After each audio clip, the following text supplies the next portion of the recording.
Welcome to the regular meeting of council, December the 1st, 2020 at 4:40 p.m. The meeting called to order. We'll have a moment of silence.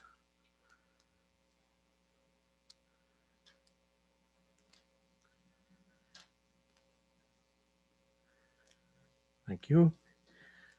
Item number 2, we'll have the swearing in of our new councillor, Councillor Lad Shaba, if you would take the oath of office.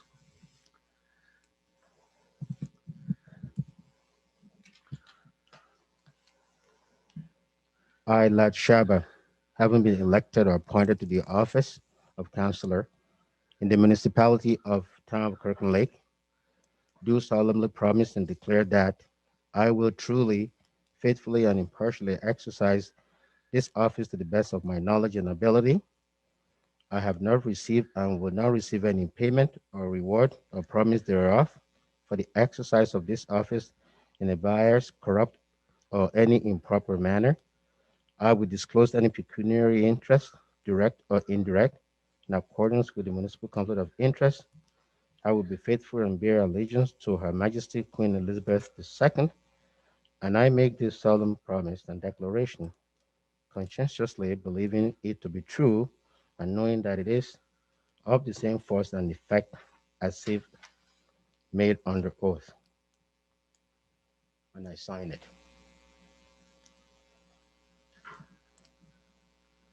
Congratulations, Councillor Shaba.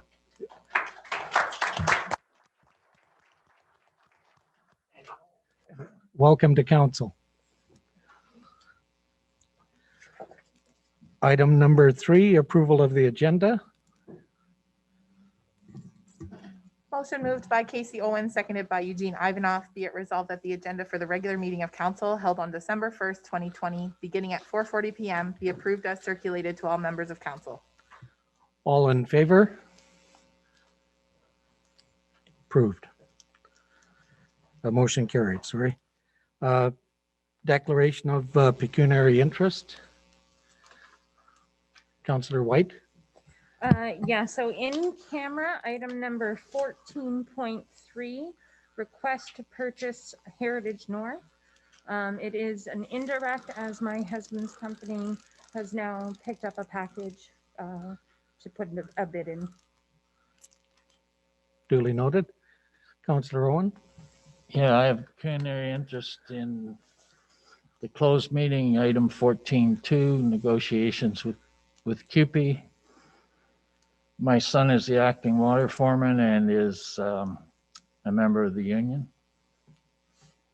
Duly noted.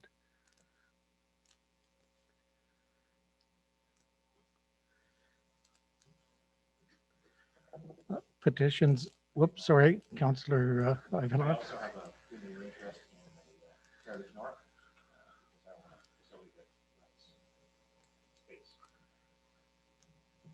Okay, duly noted. Councillor Shaba.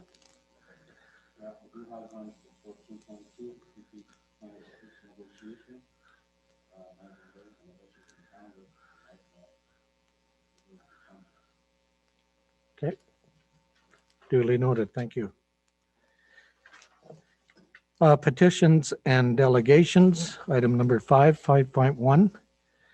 WSCS service delivery review.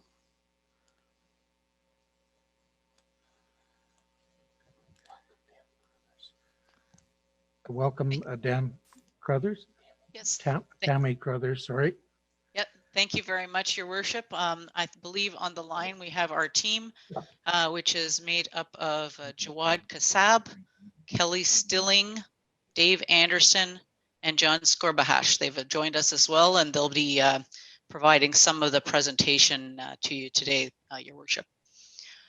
I'm going to share my screen so to run the presentation. So hopefully if you can just confirm that you can actually see my screen.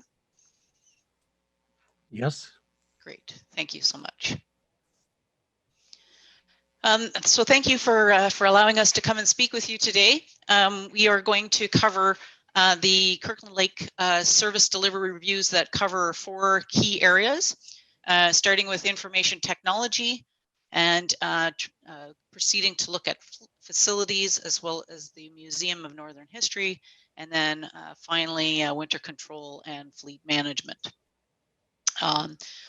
Today, what we're going to attempt to do is first, obviously, talk about the projects and our approach. We'll do a findings in each one of the areas and the preliminary recommendations as they are today, and then discuss next steps, and certainly open it up for any questions that council may have. So at the outset, service delivery reviews in general are attempted to really set out by the Ministry of Municipal Affairs and Housing in its guide to service delivery reviews. And they're aimed at answering 10 crucial questions, which I'll get to in a second. Ultimately, what the desired outcomes are is to look at improvements in terms of services, allowing the town to meet new and increased demands for services, improve mechanisms in which you deliver service, maintaining current services in the face of competing priorities or decreasing revenues, look at ways to reduce costs, possibly increase revenues, and then possible alternatives for service delivery models. To the to the right, we've highlighted the strategic priorities that Council has adopted fairly recently, and many of these areas fall in line with our reviews as well. So certainly they attempt to look at ways to achieve sustainable operational excellence. Some of it is around building the team, and certainly around outstanding service is really where the focus is there.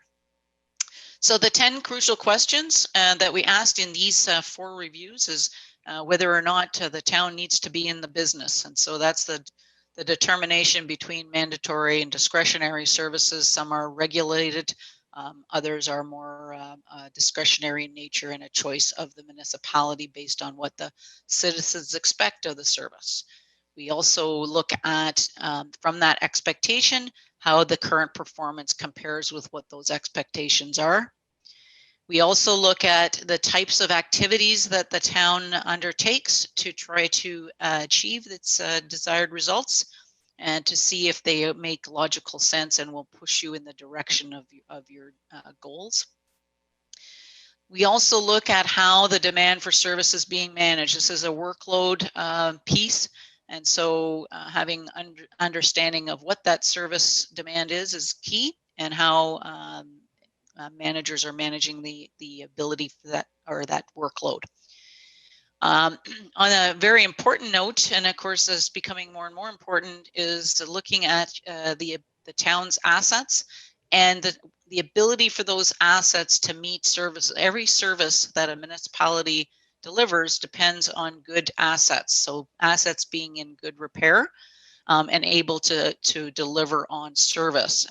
We all know that when they're in good repair, we don't hear about it. When they're in bad repair, we certainly do. So it's absolutely imperative that assets be there over the long term.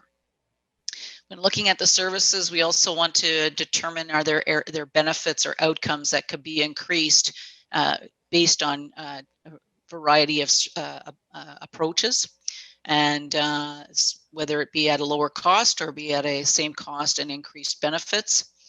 Obviously, efficiency is always something every municipality looks at. How can you deliver a service at a lower cost or with a lower number of resources? So this is really looking at it in terms of a cost per person, etc., to see if there's a way that you can lower those costs. And are there possibilities, particularly whether the service is mandatory or discretionary, are there alternative ways to deliver the service as compared to what you're doing today?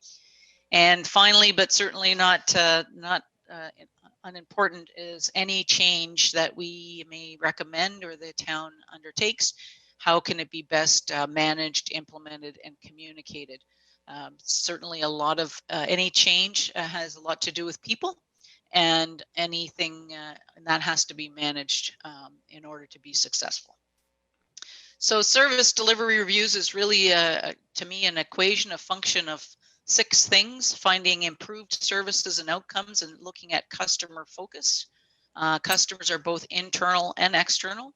And so are there ways to improve those services, improving the delivery mechanisms so that managers can make better decisions based on evidence, reducing cost and becoming having greater economy, so alternative service, so reduce cost, improved services, improved processes, so reduce waste, and improved controls, so you have good management of your processes, being able to anticipate and meet the new and increased demands from your customers, including growth and changes in demographics.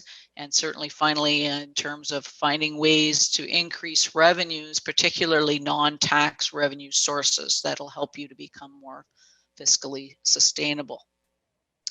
So our approach for all of the projects is fairly similar. So I'll really just talk about it in the context of one project, but all of them very similar. We started out with a significant amount of review of documentation. Any review that we do relies on 4 sets of types of evidence.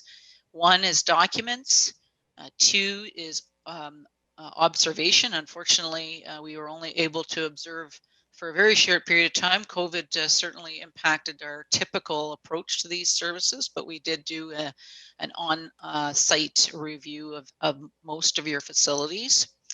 We also do analytical procedures and, of course, interviews or oral observations. So that's the part of the consultations that we do. We did do some walkthroughs of systems and facilities and processes. And so that allowed us to evaluate your current as-is state and develop recommendations, and also present the interim findings, which we got some feedback from the management team. And here we are today with the draft final.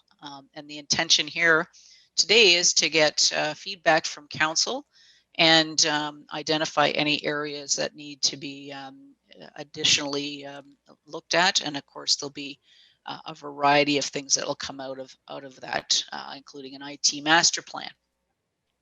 So in the outset of all of these projects, we had expectations about being able to get certain information. And what we found was that there is some limitations, which did impact what we were able to do. So we've had to make some recommendations around data collection so that you're able to make better long-term decisions. Some of those things, and they will get explained or expressed a little more in each one of the projects, but things like traffic counts on your roads, it took quite a bit of time to get information. This was not by any means from a lack of trying in terms of from your staff. It just sometimes was not available, or the information that we did get was disjointed. In other words, there was not one source. We'd have multiple sources, and they were never really reconciled. We had interviews that revealed that there were some differencing of opinions between and different of information. And again, that comes from probably some history of change and people moving in different directions.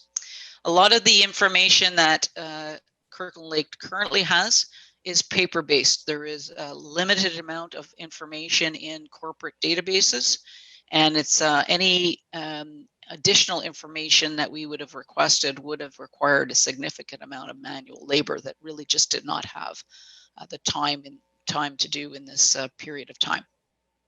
Some stuff we just did not have. It probably does not exist. And so we'll have recommendations around that. Square footages and sizes of buildings in our facility area were sometimes not available.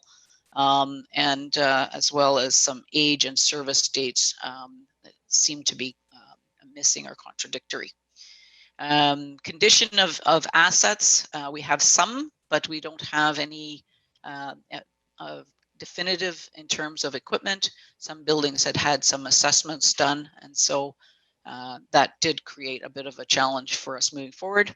And we did reach out to some of your other stakeholders, such as the Ontario Heritage Foundation, and were able to connect with them, but some of the information that we requested, we did not receive. So there's a variety of reasons why. You'll see some of the recommendations in these reports, and why they've got to be understood in terms of some of the limitations we faced.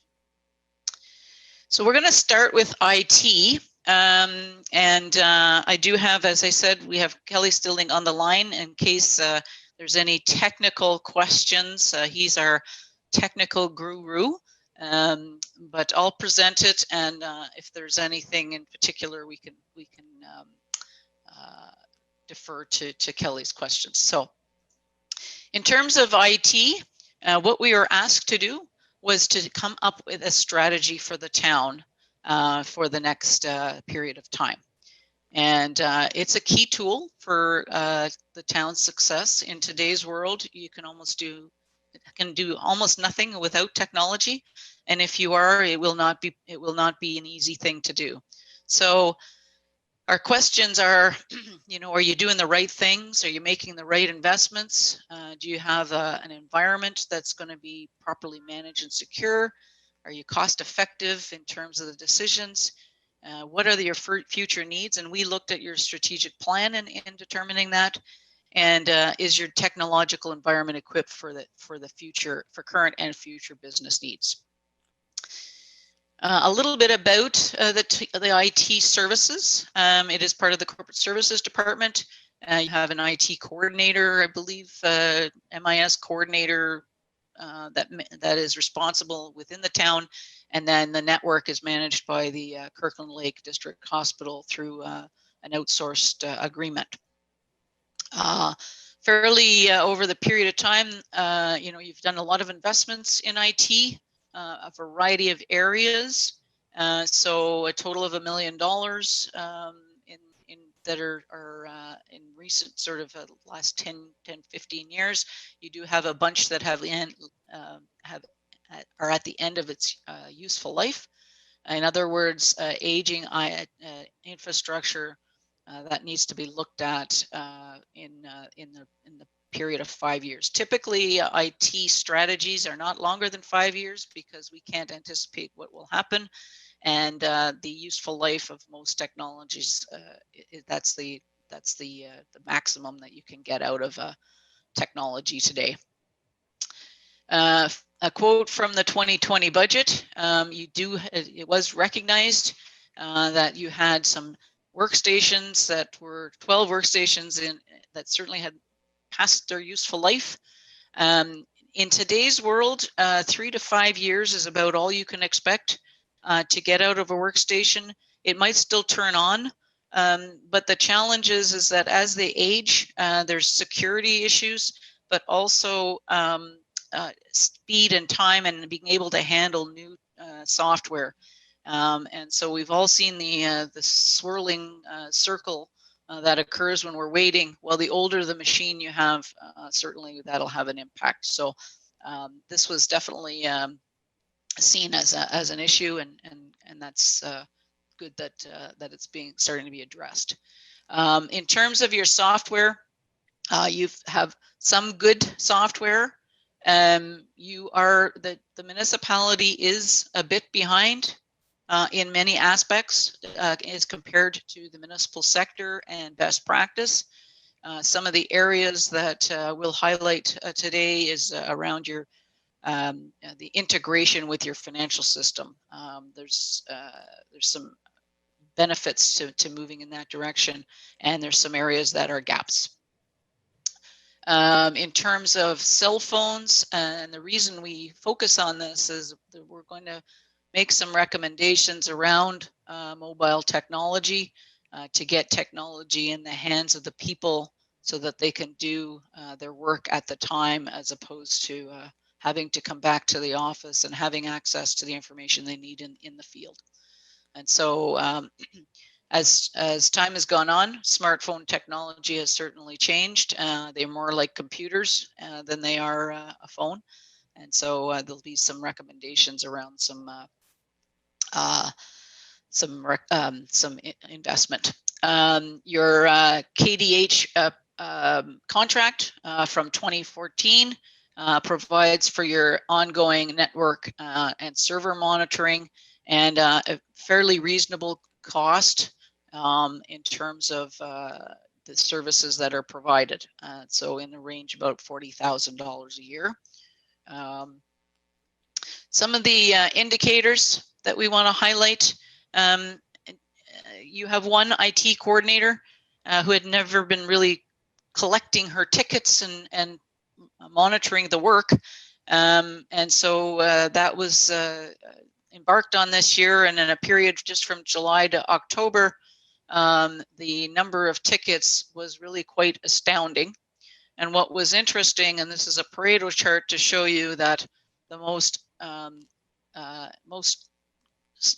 number of tickets were in the install, access, assistance, and email areas. And so some of the recommendations, we're going to talk about that. This is taking up a lot of that person's time, and that is, to us, not value added. Some of the findings. So we did an assessment of the level of maturity on the IT maturity scale. And what we found was that you are not at your sort of in between ad hoc, which is basically, responding and no help desk. Of course, you're moving in that direction, to developing processes, but you're still pretty reactive. You are starting to improve incident management, and technology is just now starting to come under one hat. But there is still service administrators for the variety of products that are out in the departments. We want you to, be able to move to a much more defined and managed process, and ultimately service optimization. And that will allow for much more stable IT infrastructure. So the key findings is the town is significantly behind in the sector, and you do not have the types of tools in place to meet the goals that are in your strategic plan. The contract that you have with KDH has expired. It needs to be updated.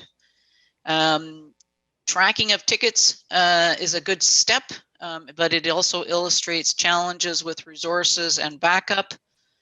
We talk about the governance model. We're going to talk about policies and lack of integration within the systems.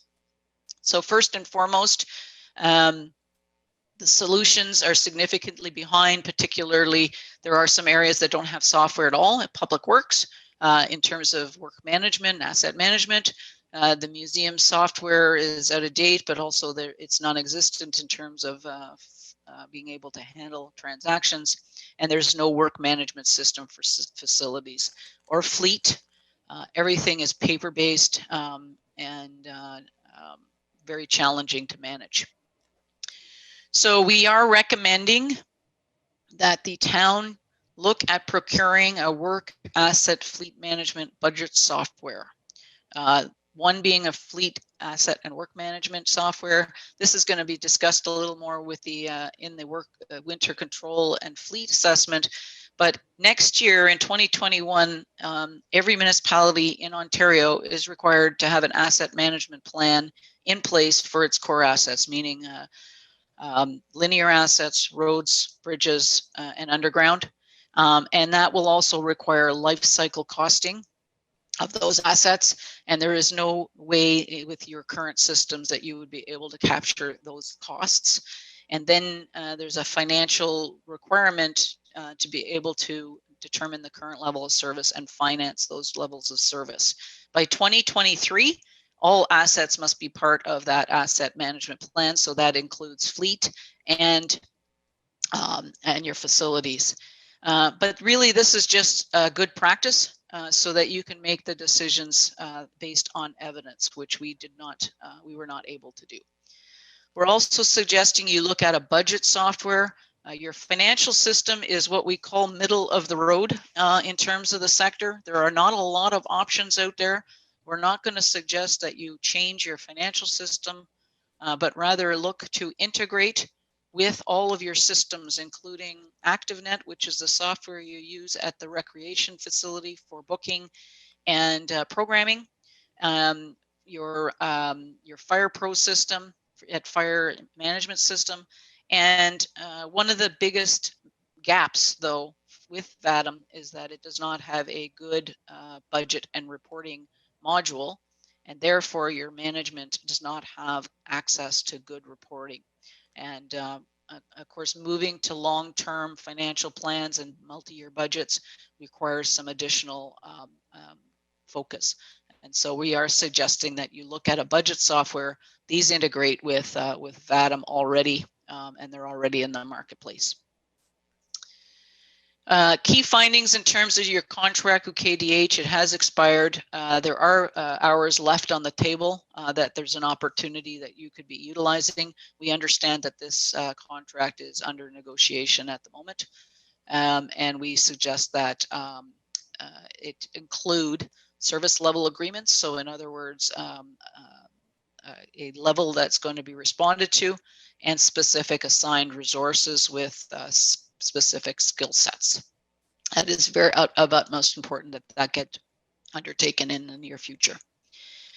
In terms of the workload, you now know that so approximately you're getting about 3 tickets a day, but we would say that many of these requests are installs that was identified in the contract at some point. I don't think it was ever really utilized to a large extent.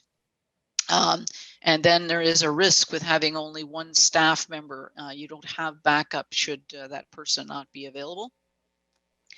What we're suggesting is certainly also with IT is to implement the same work order management system for IT so that you can collect tickets, track your time, and be able to inform the user that you have addressed the issue.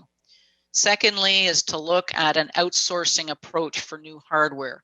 The vendors today will do the entire greening program for you, including an imaging and disposal process. And so that would alleviate the town from having to do that. This is taking up a very large amount of time. And in today's world, it's not required. And then certainly establishing some sort of IT backup for your one person. Currently, there's no governance model in place. And what we say about that is it really should be a enterprise approach. IT is a tool that is corporate, and decisions should be made at a corporate level. So we suggest you have a steering committee, or it be part of every management meeting. And it should focus on long-term procurement, business continuity, disaster recovery, and making sure that you've got the tools in place for the long term. Certainly you need someone in-house that has an understanding of what governance, IT governance is. And so we're suggesting that providing training to your IT folks would be beneficial, and certainly can put you in the direction. This is the same type of training that we've had at WSCS. In terms of your IT policies, they're not sufficient. They are a mix of policy and procedure. And there's some specific ones that are of utmost importance, including onboarding and termination, as well as business continuity. We've given you a list here. So we suggest, as part of the IT strategy, is to develop this full suite of, and these should be reviewed at most every 3 years, because things change very quickly. And so some of the emerging areas, of course, are around cybersecurity and social media. A lot of these are in place in pieces within the town, but there's no comprehensive policy framework for IT. We suggest that that be undertaken. Last but not least, integration. So VADM being your financial system we call the financial system God, because it is considered to be the one thing that is always audited, and everything should feed in to the financial system. Right now you've got ActiveNet, which is your recreation system. It is not integrated with VADM, so there is not a reconciliation. This is a risk because you're not able to then have one source of accounts receivable with one customer relationship database. FirePro is less problematic, but again, it does represent a duplication of effort. And similarly, GIS should be linked to your roll numbers in VADM. We also noted that VADM is, although it's not, like I said, best in class, it's probably a middle class, but it is significantly underutilized right now. This probably was from an implementation challenge, a lack of training, and of course, staff turnover has probably played into that as well.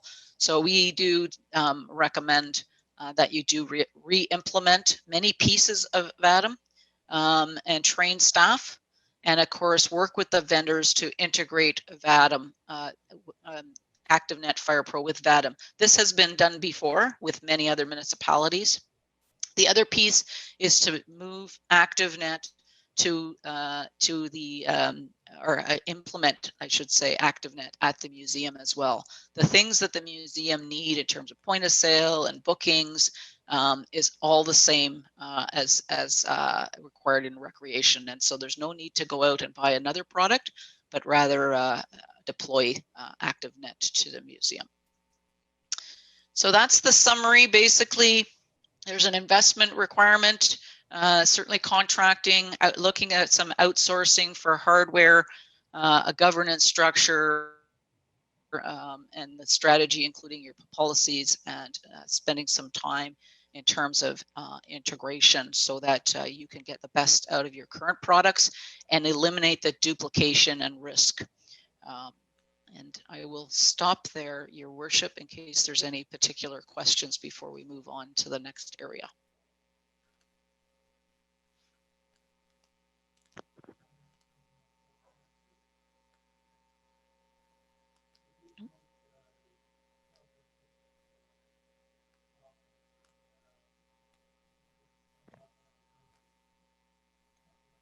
I can't. My mic wasn't oh, working. Okay. Was my mic, sorry. Sorry. Yeah, we note the cybersecurity issue is a lot more evident that we haven't seen before in Northern Ontario, although I do, there's one community in the north, I won't mention them because it's was certainly a difficult situation for them, but their system got hijacked and it cost them $50,000 to get it back up and working. So it's important that we cover off that area. That's the last thing we want to happen. So that's a certain highlight that really hits home, I think, to us in the north. Anything can happen. Thank you, Your Worship. And yes, we're aware of many. It's not just the north, and there has been some vulnerabilities in municipalities. I think most people are certainly addressing that. It's not to say that you're at risk. You've got a good relationship with KDH, but yeah, you definitely always want to keep that as in the forefront, of course. Okay, you can. Okay. Thank you so much. So I'm going to now turn it over to my esteemed colleague, John Skorbahash, to go through the facilities service delivery review. Thanks very much, Tammy. Hopefully everyone can hear me. Your Worship and members of council, first, before I start, let me say that it has been a pleasure working with your staff in terms of the facility review. I want to certainly congratulate Bonnie Sackrider and her staff because they had been very accommodating to both Tammy and myself when we came up to Kirkland Lake to do the walkthrough through a number of different facilities. So kudos to your staff. Certainly you have great committed staff, and we think that's a big part of the success that you've enjoyed to date. One of the key observations is the fact that obviously you have a wide range of facilities and amenities, and they serve diverse interests of your users. The biggest challenge that you have at the present time is you've got aging infrastructure, aging buildings, and no real long-term financial plan to sustain or replace these in the future. And certainly you're going to be faced with a number of financial pressures and demands as you look at other infrastructure such as roads, vehicles, obviously computer equipment, etc. Your challenges in terms of the limited financial reserves that you currently have. One of the things that you're seeing across the specter is the fact that utilities, insurance, labor costs continue to escalate. And so managing and operating facilities continues to be an ongoing challenge and burden for municipalities. The other big issue is there are limited revenue opportunities in many of your facilities. Obviously, some of these facilities are just to house administrative staff, so you're not going to gain a lot in terms of revenue. There are some efforts that are currently underway in terms of looking at rationalizing your inventory. We did note that Heritage North is currently on the real estate market. And certainly that's an area that some of the direction in terms of future facility management is going to have to take a hard look at in terms of other facilities. Certainly there's a lot of pressures on municipalities today to address a lot of the shifting and changing community expectations. And not only that, we also have regulatory changes such as the asset management plan. And of course, today, a lot of the facilities are under immense pressures because of COVID-19. The pressures in terms of both cleaning the facilities and making sure that access to those facilities are being controlled. In terms of facilities management, I'm going to move through these slides rather quickly.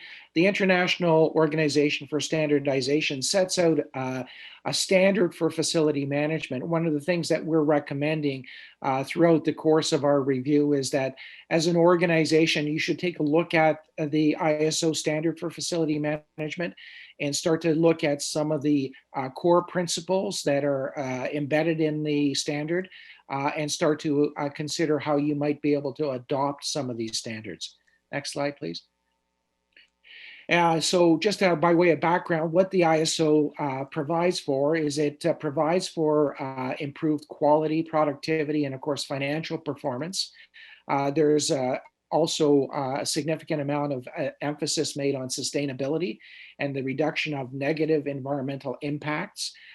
We also deal with the functional and motivational work environments. Obviously, today's workforce is challenged by a number of issues in terms of its ability to remain productive.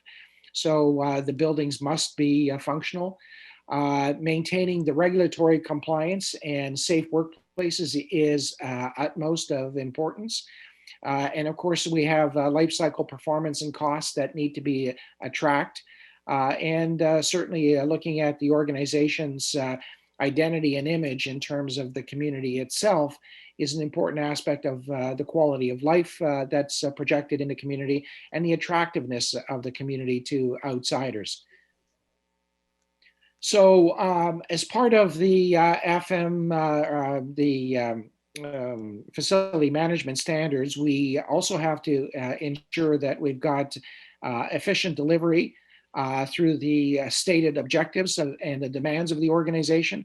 It's also important to ensure that we're meeting the needs of the interested parties and specifically the users of those facilities.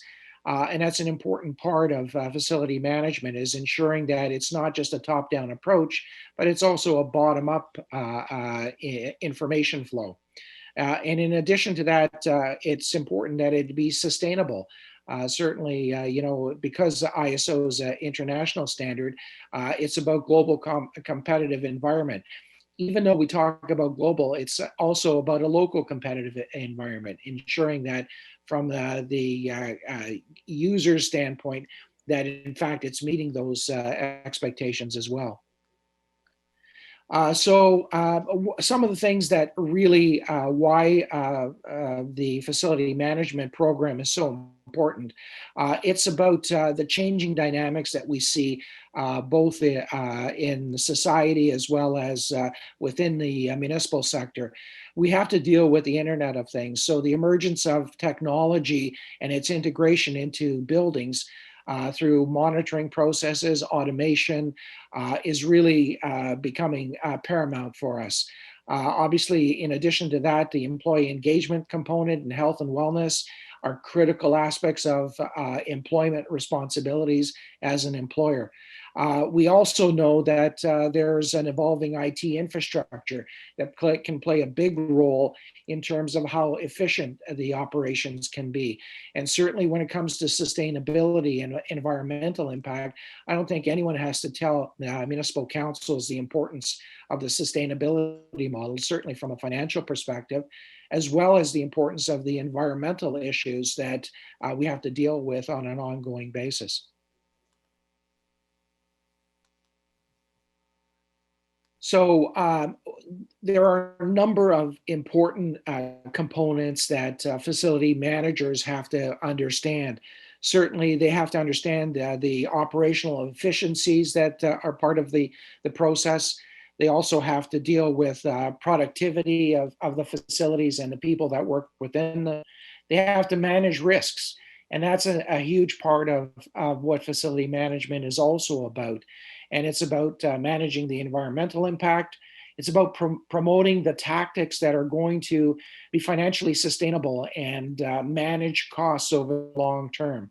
And certainly one of the things that facility managers do is they look at technological changes and solutions as to how they can better manage those facilities on behalf of the clients that they're serving. Certainly monitoring for compliance and leveraging security are also key variables that facility managers must undertake. Next slide, please. So one of the things that Tammy's going to get into a little bit further as part of the discussions are Ontario Regulation 588-17 and the importance of ensuring that facilities are included in the asset management plan by July 1st of 2023. She mentioned that earlier, and it'll come up again in our discussions. And certainly one of the things that you're going to have is you're going to have detailed information with regards to the assets themselves, the replacement costs, the age of the assets, and all of the assessments and the components of those assets and the conditions of those assets. And certainly one of the things that we're finding as we do these service delivery reviews, that is one of the big challenges that municipalities are facing today, is that they don't really have a solid handle on the quality and the nature of the assets that they have in their inventory at the present time. Next slide, please. So again, I'm just going to skip through this slide. It basically is a bit of repetition with regards to the current levels of service and the cost to maintain the full life cycle of the assets. Next slide, please.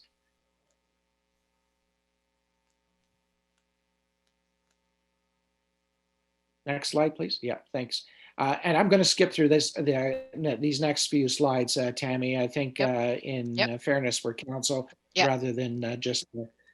So one of the obligations that's coming forward is as part of the PSAB requirements, you're going to have to address and identify from a legal obligation perspective, any of your tangible capital assets that should be retired. And as a result of that, that means that you're going to have to reflect those in terms of your financial statements for the year ending 2021. So it's fast approaching. There needs to be some indication as to what the actual cost to decommission buildings, as an example, should be, or to demolish certain buildings. But all of these assets that are non-functioning, if I could use that expression, they have to be accounted for and shown on the books going forward after 2021. So the organization has recently undergone some changes, and facility management is now one of three distinct divisions within the community services department, and that's a relatively new realignment within the organization. So the director of community services has a team. It's led by a maintenance manager who reports directly to the director. And there are 7.5 direct reports that the manager has, and they include 3.5 operators, 3 custodians, 1 parks and cemetery supervisor, who in turn has 1 seasonal laborer and 2.5 students. You have a rather unique situation because your team also includes the Tech Pioneer Residence Environmental Services Maintenance Manager as part of the team. And certainly he's a valuable part of that team. But the reporting relationship remains with the Tech Pioneer residents. And that might be something that at some point in time is going to have to be reviewed as part of the process. Next slide, please. I'm going to skip over this slide. It basically is repetitive. So when we took a look at the facilities, there were a number of facilities that we looked at. This portfolio provides you with a bit of a description.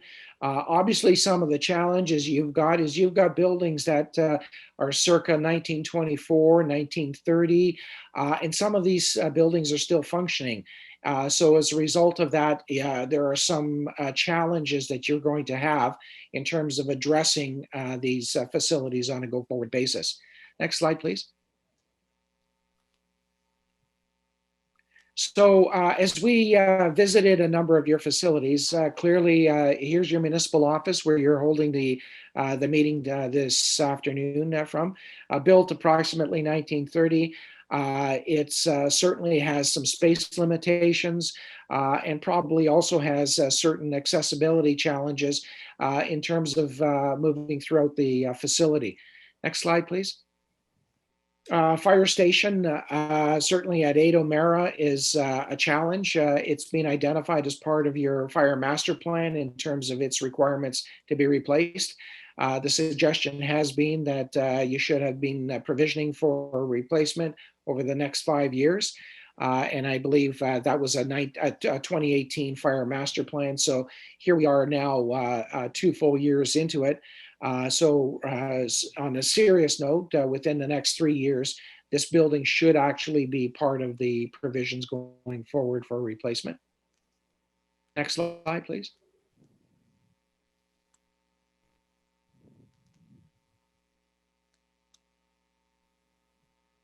Next slide, please.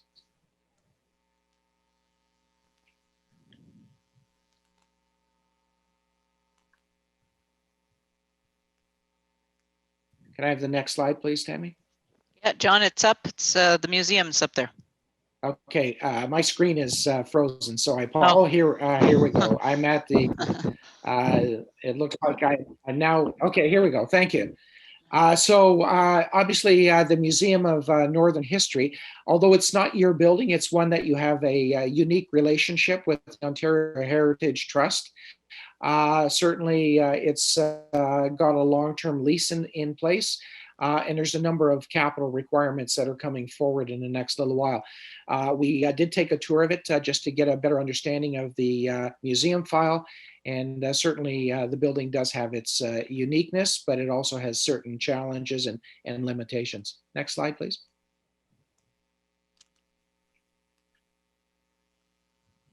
Okay, so this is now the Mavrenack Community Center. Certainly a source of pride, no question, in terms of a facility of this caliber for a community of your size is kudos to the community in terms of wanting to have such a facility. And certainly you've got a beautiful arena that accompanies the facility. One of the challenges that you've got associated with this building clearly is you still have a pool that needs to be decommissioned. It's the old pool. Next slide, please.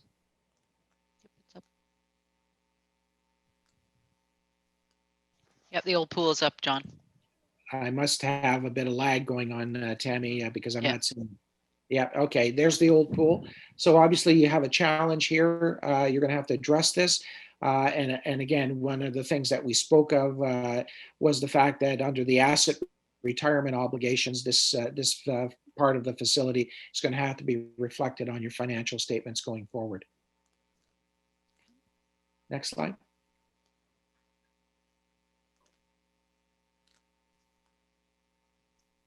Go to Public Works, John. I'm not seeing a change, unfortunately. Public Works is up now. Okay, sorry. Okay. Yeah, okay, Public Works. Okay, so, and again, my slides aren't changing, Tammy. So Public Works Administrative Offices, this is, sorry.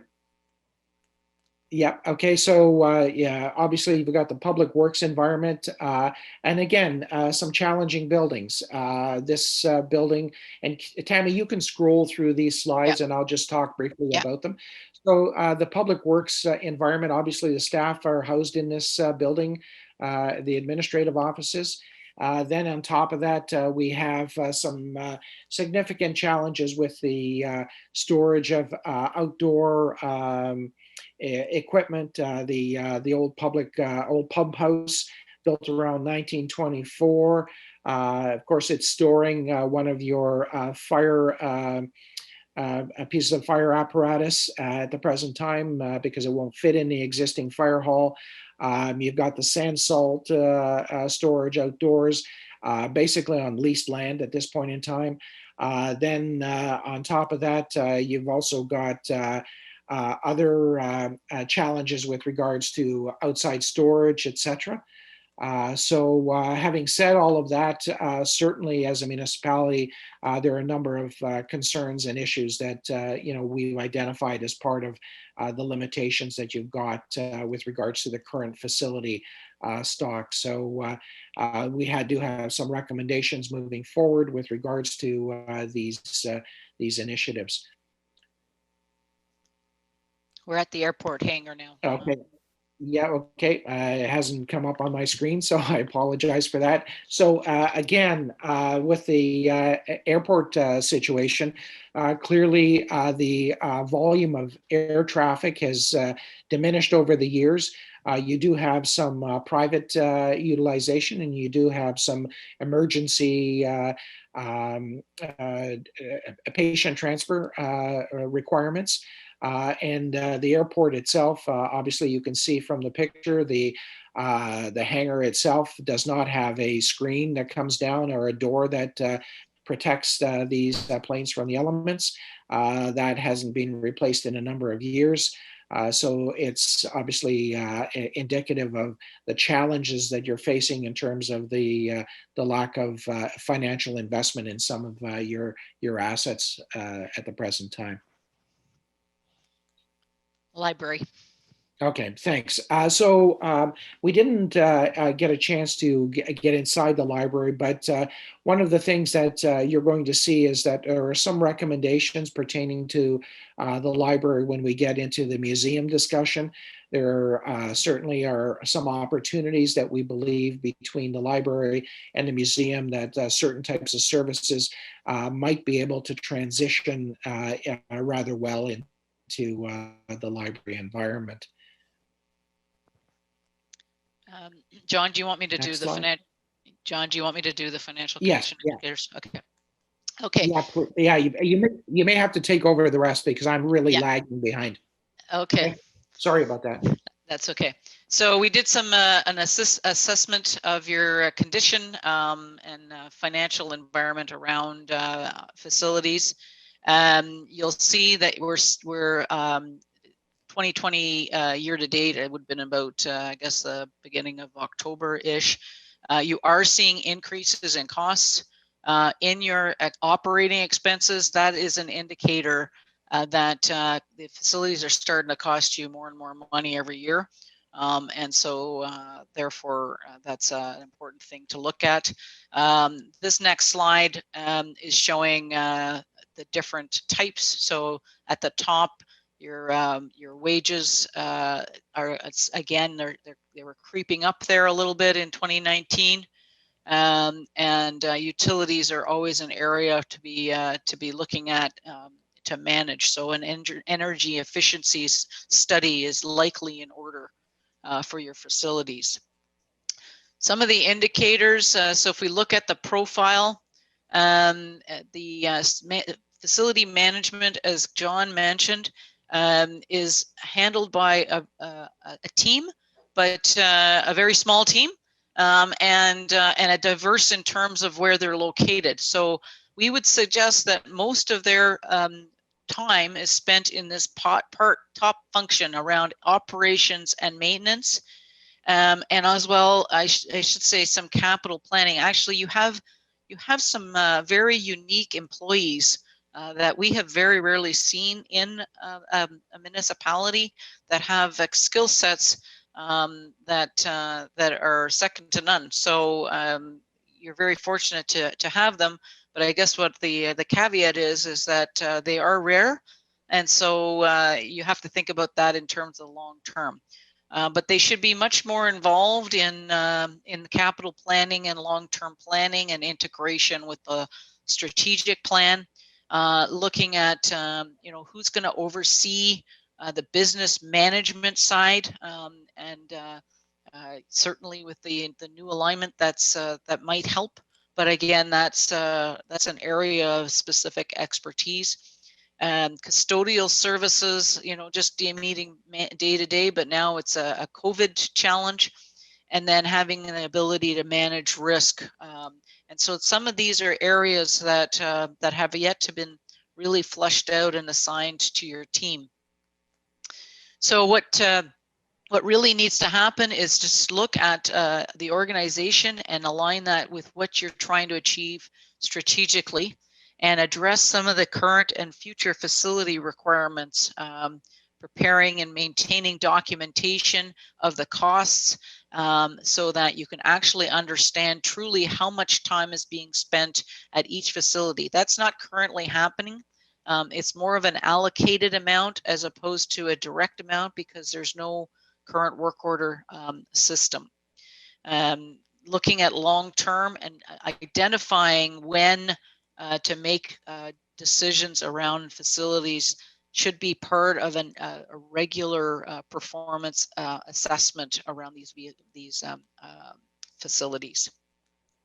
So really, life cycle management is really from the procurement stage right through to the disposal, and you have no ability really right now to track that life cycle cost, which again is just good for business, but it is also a regulatory requirement in the asset management area. So number one, that next stage in terms of a facility team is very important. Developing policies and implementing recommendations and training, and then of course having the financial pieces together. When we did the interviews, some of the key things that we asked was around what should facilities look like, and there was a variety of thoughts, and we asked specifically, how do you handle competing priorities for funds? What's the expectations around government support? As time has gone on, that is becoming more and more challenging. We don't know what's going to happen after COVID, but these are some of the things we heard. We also heard some key areas around desire to consolidate facilities, but the money is just not there, and of course lack of reserves. Work management's very reactive, and so those are the themes we started to see. And what some of the challenges we found was, of course, competing service levels. There's a lot of things that the town has to do, and so it's always difficult to pick one over another as being more important. But you're at a critical juncture. We do think you need to rationalize the facilities for the long term as opposed to band-aids, and develop sustainable partnerships between departments as well as the private sector as much as you can. And we do have requirements around new things like accessibility, and making sure that you have the financial capacity to meet these demands. As part of a business program, you should be looking at performance targets and reporting on them, whether they're good or bad, so that you can monitor how your facilities and the management of those are undertaken, and look to deploy some technology and energy efficiency. These are really just alignments. We do know that your strategic plan has identified facilities in a bunch of ways. I won't go through those, but it does align them. You've got a good team, but the team has just started. And so you've got a good strategic plan, but really, a lot of things are done on a manual basis. There's been deferrals in decision-making that have impacted the organization. And one of the things that's been challenging is that facility management has really been reactive, and it has been siloed. So now you've got an opportunity with your new leadership to make some change. So I don't know, John, are you able to get back in here and talk about the findings, or? If you can hear me, I'm more than happy to. Okay. Okay. So obviously, out of the findings, there's a limited number of building assessments that have been undertaken. And clearly, this is going to be a requirement moving forward under the Ontario Regulation 577-18. In addition to that, a lot of your records are all paper-based or in Excel spreadsheets. So the challenge is compiling that information, bringing it forward for decision making, and that's a real problem at the present time. And so the recommendation that we're making is you're going to have to undertake building condition assessments in order to meet the regulation. And as a result of that, you've already got the old pool that is sitting there that's going to have to be part of the retirement obligations under PSAB as well. Next slide, please. The other findings is that there's really low use of technology and there's limited life cycle costing. And a lot of the limitations are around the fact that there is a lack of documentation. So the documentation to track maintenance management activities is going to have to be a big part of the facility management program on a go-forward basis. Next slide. So that's, so the recommendation around technology, I think you covered. So, and really, I think, John and your worship, this technology can be common between public works, fleet, and asset management. So we're not suggesting multiple systems here, we're suggesting one solution.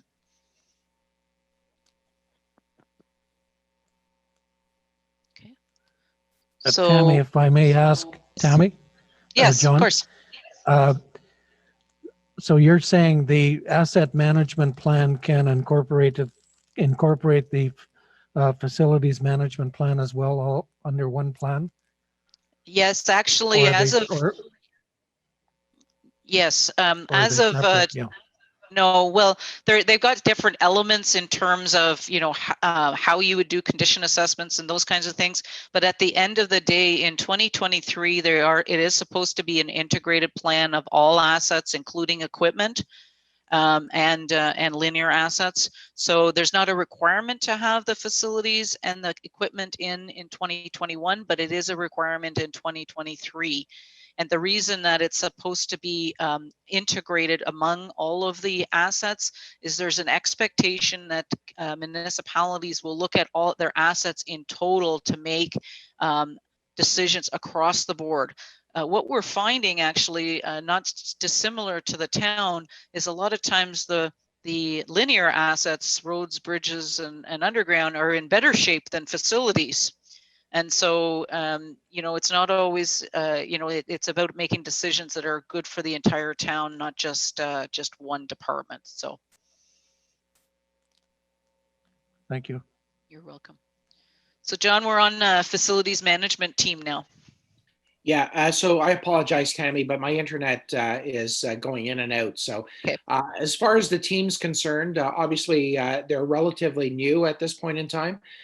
There's going to be a requirement for some training and some extensive training within the context of facility management. As Tammy mentioned, historically, folks have been sort of embedded in sort of the custodial and the on-site management, whereas facility management is really looking at the holistic facilities itself and ensuring that it's being maximized. So our recommendation is you need to confirm the team, the new roles and responsibilities. Certainly job descriptions need to be updated. You also need to identify the skills gaps and make a commitment both in time and money to ensure that the staff have the training so they can perform in their new roles. Certainly you might have to look external to assist in some of that transformation and training process. Next slide, please. Yep. So we're talking about change management now, John. Okay, so on the recommendation of change management, as Tammy indicated earlier in the presentation, one of the things that change management is all about is how does it impact individuals within the organization? And so what we're really suggesting is that you're going to need to take a look at a champion within the organization who will support the concept of facility management across the organization. And we'll also look at how best to integrate the development of the team to ensure that the team is successful. Great. As certainly, we know that facilities currently in their financial form are not sustainable, so there's no long-term financial plan in place. So you've got some serious financial challenges lying ahead. And so our recommendation is that you should utilize the principles of facility management. Take a look at a 5-year review of your existing energy consumption for each facility. As Tammy previously mentioned, we think there's opportunities for some reductions in terms of costs. But as part of that exercise, you also have to start thinking about developing a fund to strategically pay for some of these initiatives and track the report in terms of progress. Longer term, you're going to have to start thinking about divestment of some of these limited or unused facilities, and that's more of a strategic longer term approach. One of the things that we've certainly identified is that some of the timing is now for some of these facilities in terms of making some very serious investment decisions. Because the future of some of these facilities is certainly, they've seen, let me put it to you this way, they've seen their best times. In terms of the urgency to decide, certainly you're going to have to, what we're recommending is you're going to have to undertake a facilitated workshop with your senior management team and certainly look at a decision matrix tree to help guide the team in terms of facility decisions. And develop that facility management roadmap. And that's going to also include internal stakeholders to make sure that the stakeholders are at the table as part of the process going forward. And so what we've tried to do is we tried to identify some of the financial costs associated with the facilities as we see them today. And provide you with a little bit of a roadmap in terms of what the financial investment is likely going to be in the next number of years. And certainly we've tried to rank these in terms of the priorities that we have seen based on our limited review of all of your facilities. But again, we don't have assessment conditions. And so as a result of that, these are essentially our best guesses in terms of going forward in terms of even the financial requirements as part of it. So these are the top 5 at this point in time. We do have a more extensive list as these are sort of the B priorities. These certainly are issues that you're going to have to address as well in the years to come. Okay, we're on the road. We're on the roadmap now.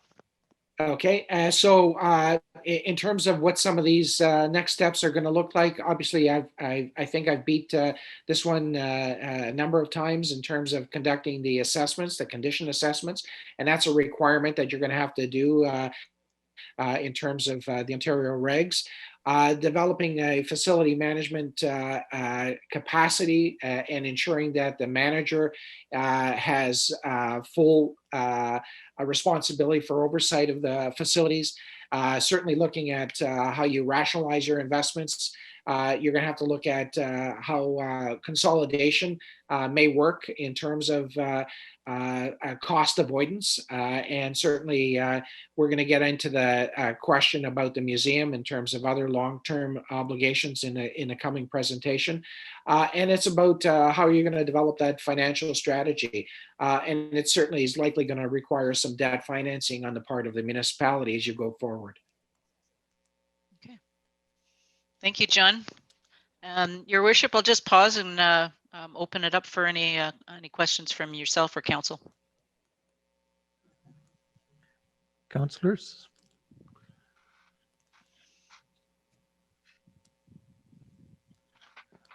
Councillor Owen? I'm just going to put it out there. Is there any way to get a summer, like just get straight to the point? Or like, I mean, we're an hour and a half into this and we're not even halfway through the presentation. Is it too much to, I don't know if I'm out of line or. Well, we're trying to give you enough information so that you'll be able to make some decisions. We do have. Okay, well then, I might Um, have an emergency. I might have to excuse myself then for the remainder of the meeting if we can't. we certainly can. Okay, I don't have a choice. I'll explain afterwards. I need to leave the meeting. I'm Okay. sorry. That's fine. Tammy, if I may say, you know, the conditions of our assets today and the aging process, life cycle, I mean, this didn't happen overnight. There's no question about it. I'm not pointing fingers at previous councillors or council members or the town employees, that's for sure. Because some of these things, if they had been put in place 20 years ago, we wouldn't be faced with this problem today. So I think there was some lack of planning, but a lack of commitment. And that was the biggest issue. And it's not an excuse, but it's a fact. The financial commitment should have been spread out over that 20 years. And we went through a real downturn in something wrong. Just a moment, we might have a minor emergency here. Oh.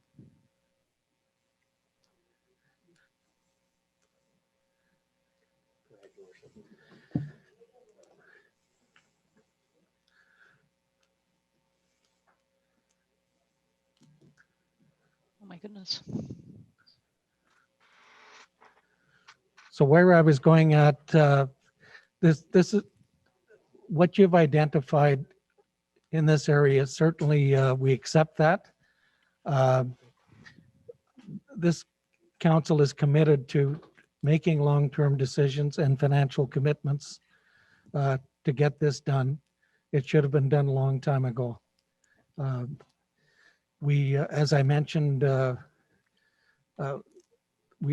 population probably dropped in half over the last, in the 1980s when one of the major employer shut down. I just think it's unfortunate that some long-term planning hadn't taken place at that time, but we're committed and we will get it done, but it's going to take a while. And one of our biggest hurdles is the fact that when we look at our tax levy, 78% of it comes from residential and multi-residential, mostly residential.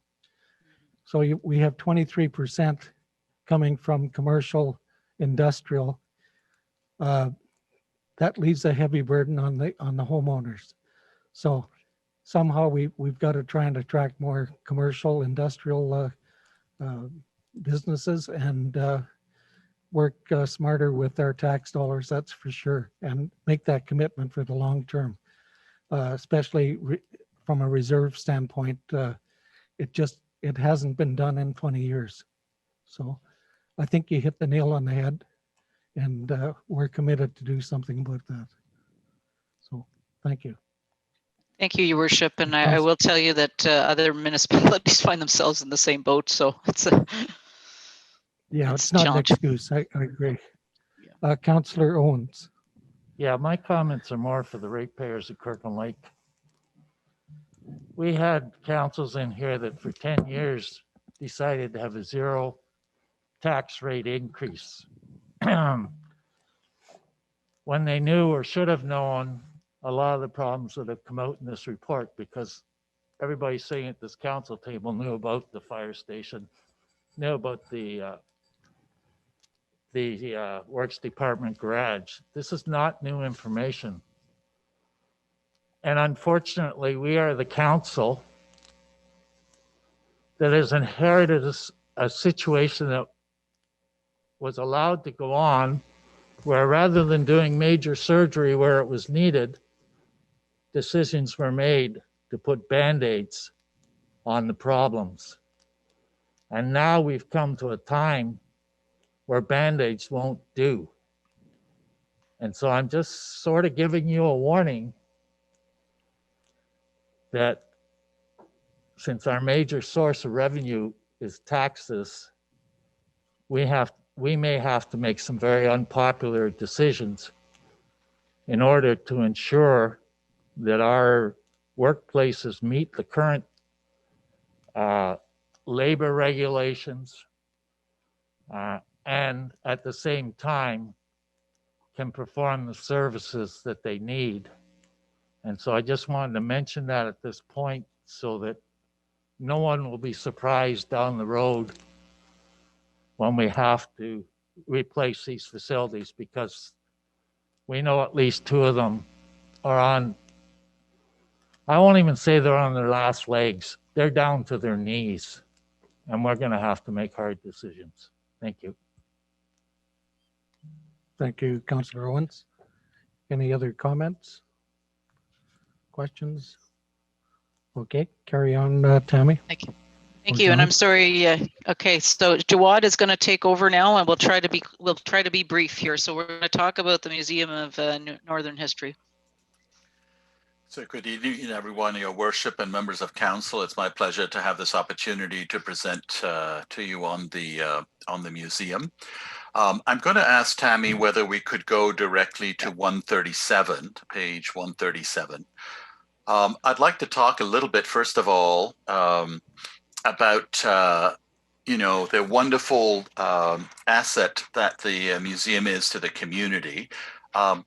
We're going to go to 137, Tammy. I don't know what number that is, Jawad. I can't tell from Okay, here. sorry. What is it called? It's the commendations. Just go Oh. to the commendations. It's all the way through.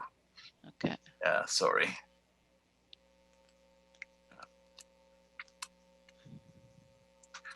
What I'd like to do is just share with you a little bit, first of all, some commendations with regard to the museum, because I do think that you have a very good thing going. There is a lot of commitment from the staff. There's a lot of commitment from volunteers to drive the activities of the museum.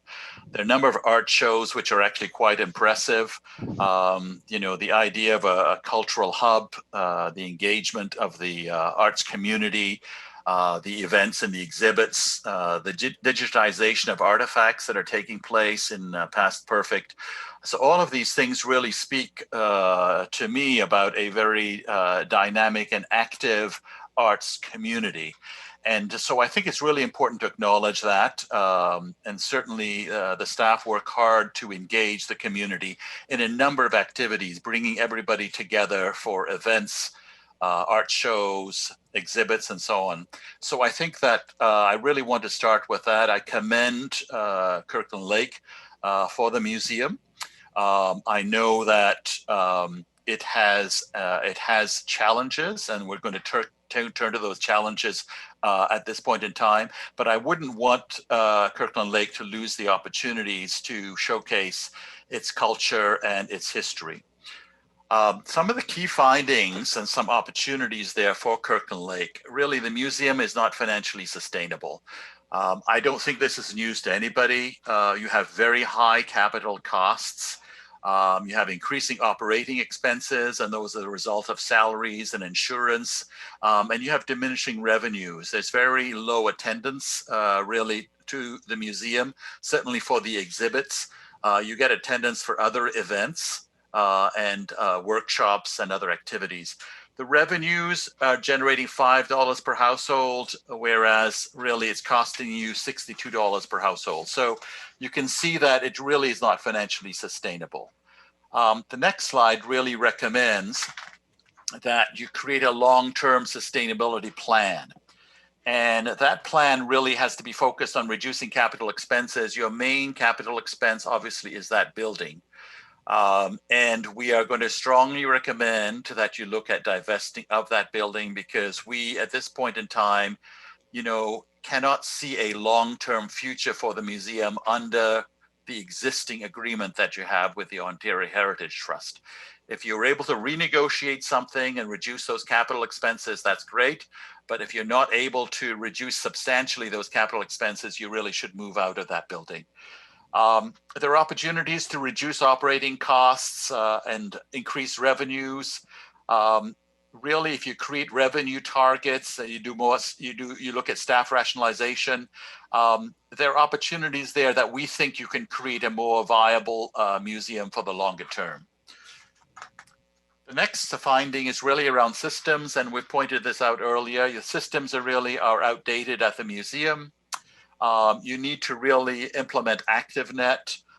You need to look at online bookings and payments. You need to look at how you manage your customers or the people that are members of the museum point of sale. So there's opportunities there to modernize your systems. The next finding really was that there was no business plan and the work is very unfocused.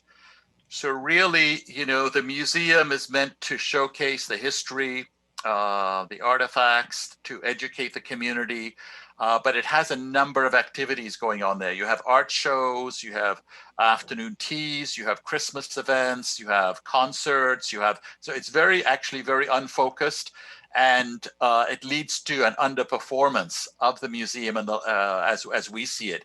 There's no user fee study. You need to look at your user fees. There needs to be more training. There needs to be more specific targets associated with your business plan. Targets about how to increase attendance at the museum, for instance.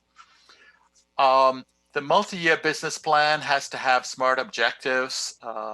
You need to be able to say to staff, the expectation from management and council is that you will increase each year over the next 5 years attendance by 15 or 20%. You need to have very specific targets that can help drive operational performance. You need to review the programming and the services to determine what's going to be the focus. What are the key areas for the museum to focus on? And then increasing business partnership development. There needs to be more done to increase business partnership development, which can ultimately support the museum and help it to become more financially sustainable. Another key finding was around the organizational structure, which we think is siloed and leads to inadequate access to town resources. So the museum staff feel at times isolated from the town, partly due to the location. But this can be addressed by integrating the museum staff and looking at opportunities to ensure they also have access to some key town resources, such as skills and knowledge, whether it's marketing or communications, which can help promote attendance at the museum. We think that there needs to be a little bit more collaboration between the museum and the recreation staff. Both staff and at the recreation area in the museum, they focus on events, driving events, marketing events. There's opportunities there for more collaboration. And there needs to be more effective staff performance management and achievement of measurable objectives. So quite honestly, staff can't deliver unless they have very specific goals and objectives that they are required to meet. And so really there needs to be better management of staff and setting of measurable objectives for staff to deliver certain things that the town expects of them. The museum governance, we think that there is some opportunities here to make the museum governance more effective.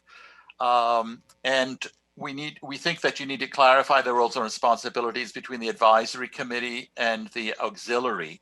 There seems to be a lack of understanding of what each of these committees' roles and responsibilities are. There needs to be a strengthening of governance among council, town administration, and museum management, including regular reporting on performance and measurable objectives on a monthly basis, or at minimum on a quarterly basis. Council should be receiving reports on performance at the museum. How many people attended? How is it doing relative to the budget that's been set? What kinds of activities have led to an increase in revenues? Those kinds of things. So they need to be very, very measurable objectives. And then the last one, which really is the big elephant in the room, is the Chateau Agreement, which is a significant liability for the town. The museum is a discretionary service, as everybody is aware. It's not required, it's not mandated by legislation. Having said that, as I've mentioned earlier, I think it does enhance the quality of life of the community and is an important aspect of the community. However, this issue with this chateau began in 1980 with a signing in the 1980s with the signing of this agreement, which is really a huge liability for the town. So one or two things either has to happen. One, that the liability has to be substantially reduced by 80 or 90% in order for you to remain in the chateau, or you have to get rid of the chateau entirely. There's no other way to look at this. And unfortunately, if you leave it this way, much the same is going to happen to the other assets and facilities within the township. The building will deteriorate and will continue to pose health and safety risks for the community. So this is something that has to be addressed and has to be addressed now. The last recommendation is really the urgent need to explore with the Ontario Heritage Trust this agreement with regard to the chateau and to renegotiate that agreement.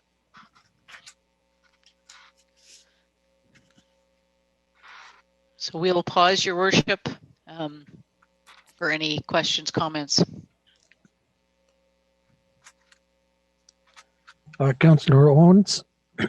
I'm just wondering if the consultants are aware of any communities that were able to renegotiate their agreements, or would we be doing something that's unheard of? We actually, that is a question that we asked of the trust people when we talked to them, and we never did get a response back. We asked for several things. Jawad can confirm that we did not receive anything back from them whatsoever, including we actually even asked them how many of their facilities were run by municipalities, and we did not receive that information. It's interesting, Tommy. If we had the ability to, say, walk away from the facility and move the artifacts to, say, the complex, would we still be legally bound? I don't know. That's a bigger question I think we have to investigate. It's certainly been a plus for the community over the years, but we can't keep up with the financial commitment to it, that's for sure. Yeah, it is something that definitely has to be actioned in this, I think, in this term of council, Your Honor, or Your Worship. Okay, thank you. No further questions? Continue. Okay, thank you. I'm going to have Mr. Dave Anderson on the line here for to talk about winter control and fleet management. Are you there, Dave? Thank you. Okay. Go ahead. Yeah, next slide. Okay. Yeah, just a bit of a summary on water control services has been alluded to in a couple of the presentation. There's a lot of regulatory compliance that's required for a lot of the things that municipalities do, and in particular public works. So the Municipal Act, Section 44 spells out basically you got to look after your roads and your bridges. 23902 is what we colloquially call the minimum maintenance standards. 55506 is the hours of service. The minimum maintenance standards and hours of service kind of work together in a lot of ways because you're trying to use the minimum maintenance standards, but at the same time, you got to keep your hours of work of your staff within a certain range. Certainly, the Environmental Protection Act comes into everything we do. There are 66 kilometers of road, 5.5 kilometers of laneways, which is something we just found out late Friday. Approximately 15 kilometers of sidewalks. Not all your walks are plowed. Municipal parking lots and facilities parking lots. Next slide, please. Just a couple of seconds here on 23902. Basically, the classification of the road is defined by the speed limit and the traffic count. So if I looked across at the 67999 and just went straight across, you can see the difference. If that road was a 60 kilometer zone, it's a class 3. If it's a 50 kilometer zone, it's a class 4. The functional difference is it's a 4-hour difference in turnaround time required when you go from a 4 to a 3. So a 4 for plowing is 16 hours and a 3 is 12 hours. So it's a completely different standard to meet. If you have one road that's a certain standard, that could drive your entire operation just because of that standard. Next slide, please. So there is a winter maintenance plan. Within the plan, there are various routes that are shown. There are 4 plow routes, including the grader's routes. The grader route appears to overlap by truck route also, which makes sense because you would have to salt after you plow anyway, or do some kind of sanding perhaps.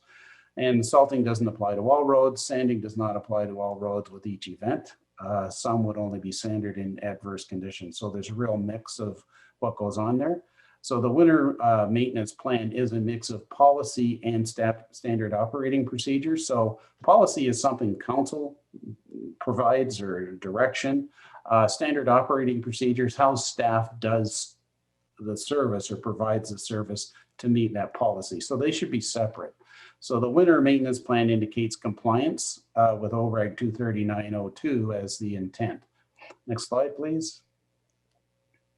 So the salt routes are identified, but generally that occurs only infrequently and only on the main road, not on the side streets. The maintained sidewalks are identified, but the unmaintained sidewalks are not closed by bylaw per OREG 23902. So within the minimum maintenance standards, you can close a portion of the road. So then if you close the portion of the road the sidewalk is on, then effectively then there isn't a standard to be met. So that's something to keep in mind. Some municipalities that I work with have done that, have a bylaw that occurs every year and they close certain sidewalks they don't maintain.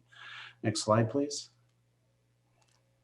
So materials management, there are no facilities to house the winter control materials. Both the sand and salt are stored all outside. So that can lead to a leaching situation and a need to remix materials in the next fall and things like that. The lands are, these salt piles or the material piles are also on third-party lands. There is an agreement in place and it looks like the agreement's renewed every 5 years in perpetuity. It sounds like from the anecdotal information that one of the reasons for applying very little salt or under 500 tons per year is to avoid a salt management plan. If you go over 500, you're required to have a salt management plan. The flip side to that is avoiding a salt management plan may be contributing to other winter control service delivery issues. For instance, if you used a little bit more salt or de-icers, you might have a better luck or an improved service. Next slide, please. So the facilities, I won't go into that in too much detail. We know they need work. The documentation is a paper trail, and some of it's a handwritten paper trail because extracting information from one of the pieces of software that you have that has limited information, so that's that Fleet Harmony, is not easily retrievable. So then some of the information received, for instance, was handwritten. Some of the electronic information is in many different files, and some of them have very similar names, and there's small differences between the files. So those are the kind of things that made it difficult to provide some kind of analysis. Next slide, please. Up to you, Tammy, I guess. Yes, so again, we council has this, but you'll see that your operating expenses have been increasing, especially between 2018 and 2019. And it is primarily due to wages. Interesting that materials are becoming, they're sort of up and down, but you would expect like in 2019, they would have actually been significantly different, considering some of the snowfall information that we were able to achieve. The equipment as well. You've got equipment that is aging, and it's starting to cost the town money. As a matter of fact, a rule of thumb is that when you get to 30% of your residual value, and your costs are over 30% of your residual value, you should be looking at replacing them. About 57% of the vehicles that I looked at had actually 200% costs over the initial purchase. And so you're running into ongoing maintenance problems when sometimes you should be looking at replacement.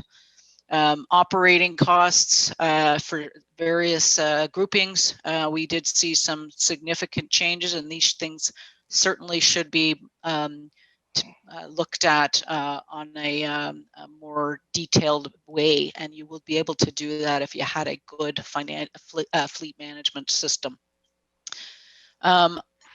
We did get the snow events from the town, and I also spent a little time searching through what snowfall. You do get a lot of snow. I don't think I have to tell you that. And that's obviously, it'll change during the period of time. You once in a while get snow in June, which is obviously prolongs your winter control.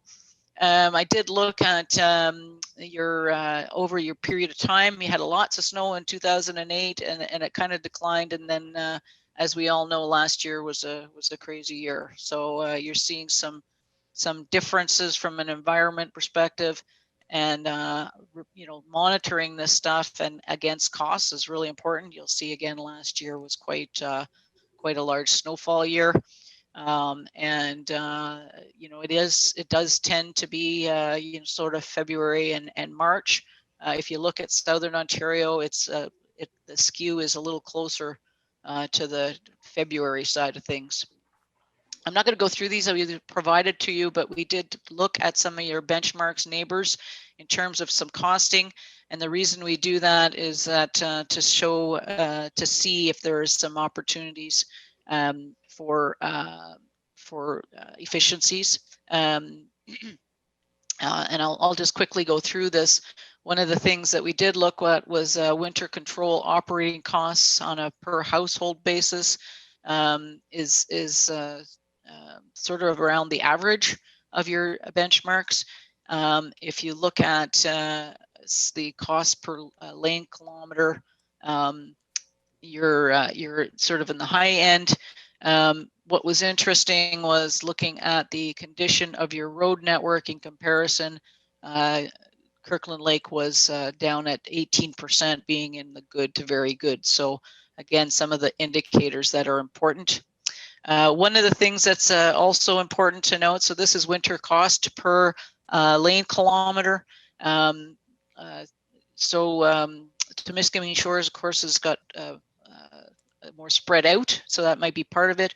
But the other thing that we do not know is we do know that Kirkland Lake does not have appropriate equipment costs in these costs. We're not 100% sure how the other municipalities have been reporting equipment costs, but as you can see, they're in the high range. I'm going to turn it back over to Dave to talk about the findings.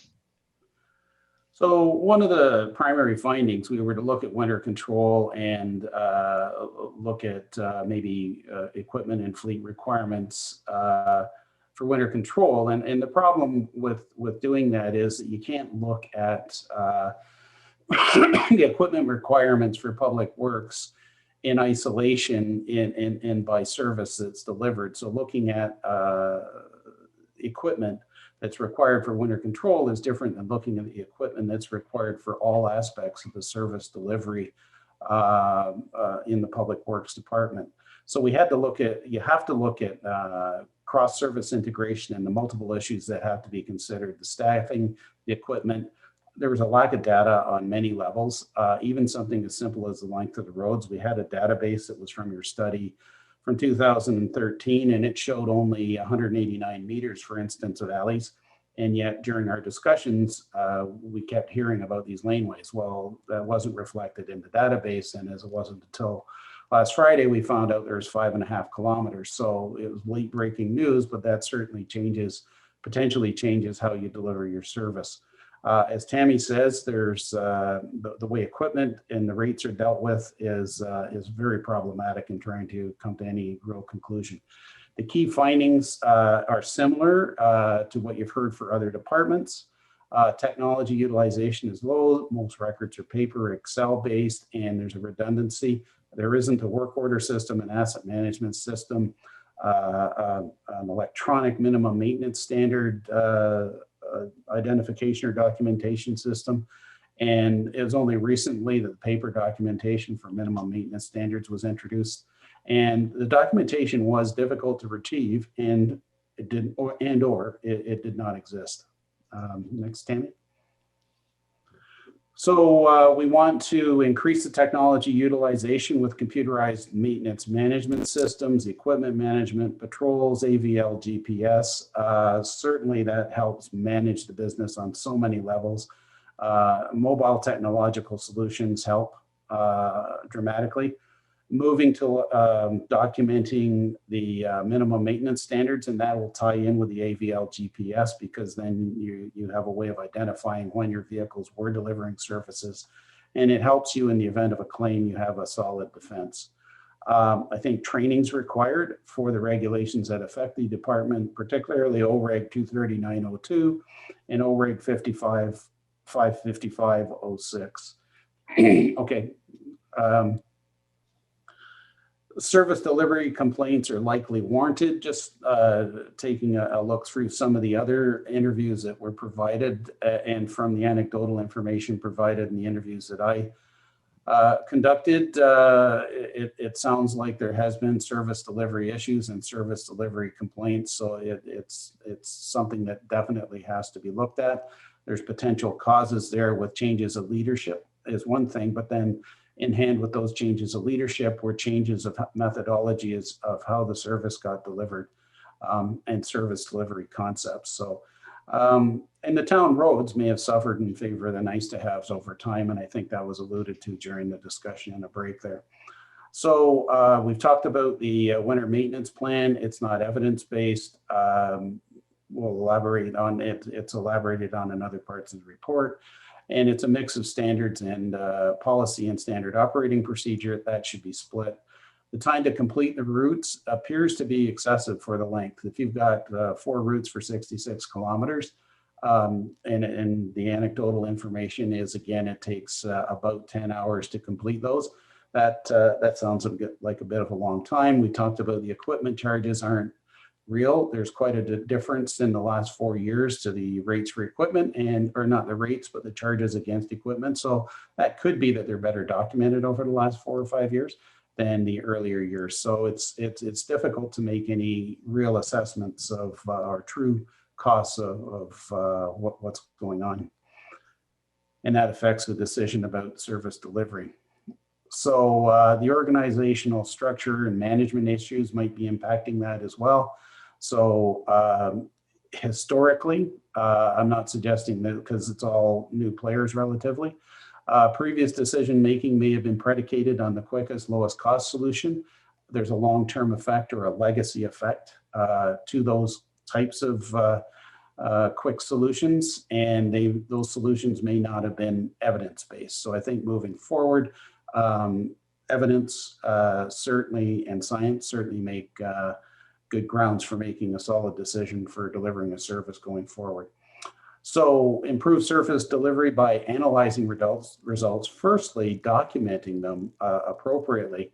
And you should be reviewing the service delivery, including a policy around scheduling. Requests and complaints should be collected electronically, maybe by the routes. That'll help you resolve some potential issues in the future. Next slide. We've talked about that. So part and parcel, though, of doing an analysis on your winter maintenance plan would be having a good idea through a state of the infrastructure of what you called a roads needs study in your documentation previously. The idea is getting a solid understanding of what the length of the road system is. That includes dimensional information for widths, et cetera. That's going to help you identify which pieces of equipment can be used on which road section. Assess the time to complete the routes through the analysis of time entry and equipment use and downtime. We understand there has been some downtime issues with certain pieces of equipment. Next slide. We've talked about public works facilities. They need improved, and you need to have domes. The inventory, inventorying and et cetera, and documentation has been a problem, and we're repeating the domes. So we need policies and procedures to better manage the business. We need standard operating procedures for a number of elements of the business. The equipment maintenance and asset management planning is deficient. So I think implementing an electronic system for your equipment will certainly help in having all the information in one spot versus multiple locations and maybe potentially contradictory information. It'll help you document what your true life cycle costs are. That'll help you make decisions going forward. So for instance, Tammy had a slide a few slides ago there, and it showed the average truck was 11.2 or 3 years old or something like that, where we would look at a dump truck and suggest that most municipalities have a 10 or 11 year life cycle for that. And you've got 5 of them that are in that category that are over the life cycle. So that's kind of an issue going forward. They may not have a lot of hours, but when you get to that age, you start to have hydraulic and electrical problems. The reserve is only sufficiently funded for 2 pieces of equipment. So that highlights the problem with how equipment has been managed historically. Next slide, please. So we've talked about the uses of technology for equipment management and updating the rates annually. Ideally, and in a simple kind of way, you have an hourly rate for a piece of equipment. Every hour you use that equipment, the money goes in the reserve. You pay for the repairs, the gas, et cetera, out of that reserve. And then there's going to be money that's left over that would represent the capital replacement cost. So if you manage the equipment that way, ultimately it will lead to a better managed system, and there will be money in the bank, so to speak, to replace equipment when it's required. Next slide, please. And as we said earlier, looking at service delivery review or winter control in isolation could have a detrimental effect to the other services that Public Works provide, or if they even provide services to some of the other departments, like plowing of facilities, like do they assist recreation from time to time and things like that. So I think a fuller review of Public Works would be required before you make any radical decisions on the fleet and what equipment is required to deliver the service. And we're restating, I think, what we just talked about. So we basically have to modernize, introduce technology, make long-term evidence-based decisions based rather than reactionary. Now, there's a lot of things that happen in Public Works that are reactionary also, because we're dealing with Mother Nature lots of days. So that does happen, but for the most part, that can be controlled effectively through better evidence-based decisions going forward. And I think I've said the last couple of lines there before. Yep. Thanks. Thanks, Dave. We'll pause here at the end of at the end of the presentation and in the report. We have provided a listing of about 47 recommendations and a combination of what those costs are and there will be some efficiencies that we believe you will realize by implementing some of these recommendations. But I'll open it up to you, Your Worship, for any questions you might have on winter control or any of the other issues. Councillor Owens? Yeah, whenever I'm surprised that we're not meeting all the requirements, because whenever it's come to council, we've always been told that we are meeting all the minimum requirements. Early in my term as a councillor, I questioned fleet management. We're in the budget process, and I wanted a cost per vehicle or per piece of equipment of what it was costing us to operate that. And I got stacks and stacks of paper, but I never did get the costs. The recreation department did provide me with the costs for their pickups. So I can appreciate that you definitely had a hard time trying to ascertain the costs and the real costs. Now, we had a CAO here, an interim CAO, who recommended that we buy a second grader, which cost us about $250,000, which we did. And that was supposed to be a big part of the answer to our problems in the wintertime. With the change of weather, what we have now, you used to get a buildup of snow as the winter went on, but it stayed frozen. With climate change now, it melts, so we're more like a southern community, and you have to get rid of it. And I don't know if you people have factored that into this review or not, but my understanding was this winter was going to be, and we've been told time and time again, that the problems had been fixed. So I'm just wondering if the second grader came into play at all in the work that you did. I'll let Dave answer that. Yeah, the second grader, I think originally when I was talking to staff, they had one grader, and I guess I was under the understanding that there had been a significant amount of money that had been paid to repair that grader, and then it ended up that you were buying a second grader because of the condition of the first grader, and only to find out there's now going to be two graders employed. So I think those are the kind of things that make it difficult to make an assessment. As you'd said, there is some climate change that is occurring. Winter control materials such as salt and for anti-icing and de-icing don't work well by themselves. Salt needs a mechanical action, but on your higher volume roads, that part is not a problem. Salt needs water in essence, but if you put that down on a road there's traffic on, it isn't a problem. If you put a brine solution down before these events happen, you'll have an easier go of removing buildup or delaying that. So there's a number of factors in there about the service delivery that certainly come into play. If you're using graders, you still need a sand truck to follow the grader, because once you clear the material, if it's cold, certainly you're going to use sand rather than salt, but you're still going to need trucks to do that. So those are some of the kinds of things that make it difficult to review in detail because of those. They appear to be inherent conflicts. Go ahead, Councillor Owens. And now I'm extremely frustrated because council was led to believe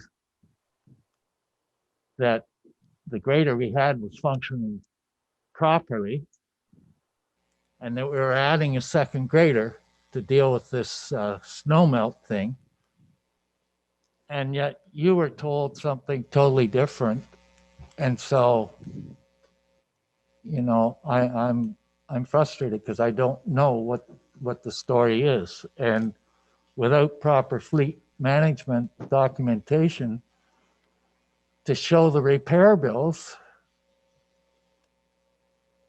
it's impossible to know, which, you know, puts some of your recommendations not through fault of you, but if you don't have the correct information and you're making recommendations on that, which is your job to do, it's just very frustrating. Sorry, thank you.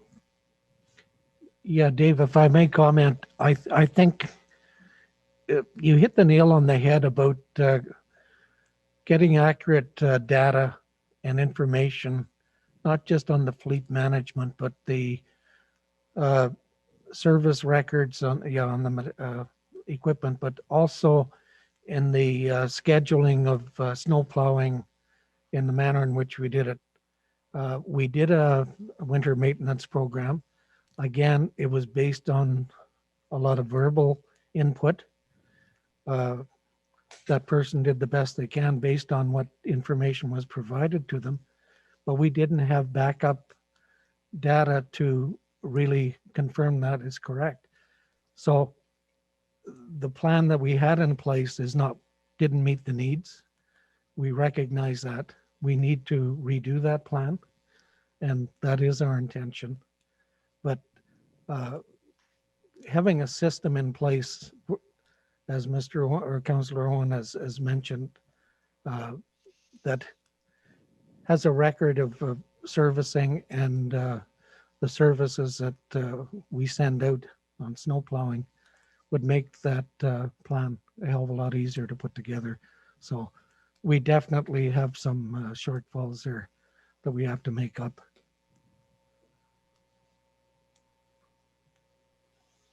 Any other comments? Go ahead. Tammy? Oh, sorry. Thank you. So yes, you're absolutely right. And I guess that was a bit of our frustration. As I said, we did get some information, but some of the information that we did get as well was contradictory, and so and very difficult to integrate. I think there's, you know, you've got a really good director of finance there that certainly is working hard to try to integrate that, but it's going to take some time and some effort and collaboration, as well as some systems. So we're hoping that comes out of this this report, and there's some movement forward. So really, at this point, we do, like I said, we did provide a very detailed list of recommendations for council management to review.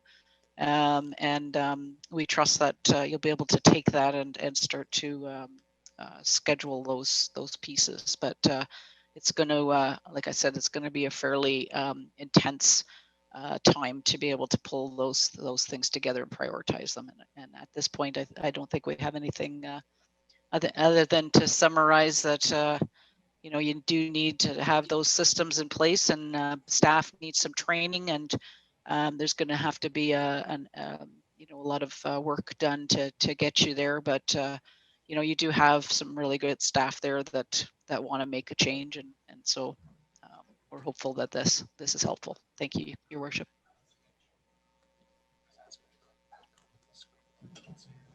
Can you click back off to the screen sharing? Okay. Yep. If there's any other comments from council, I will say, Tammy, John, and Dave, thank you for a very informative session, detailed.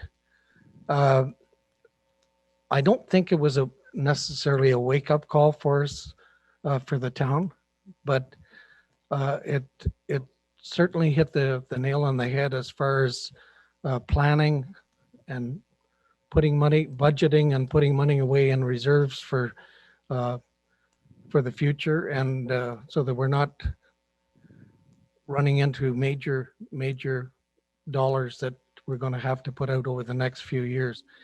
The information you gave us has been very good. It's going to take time. We do going to have some discussion as to how we're going to implement the recommendations.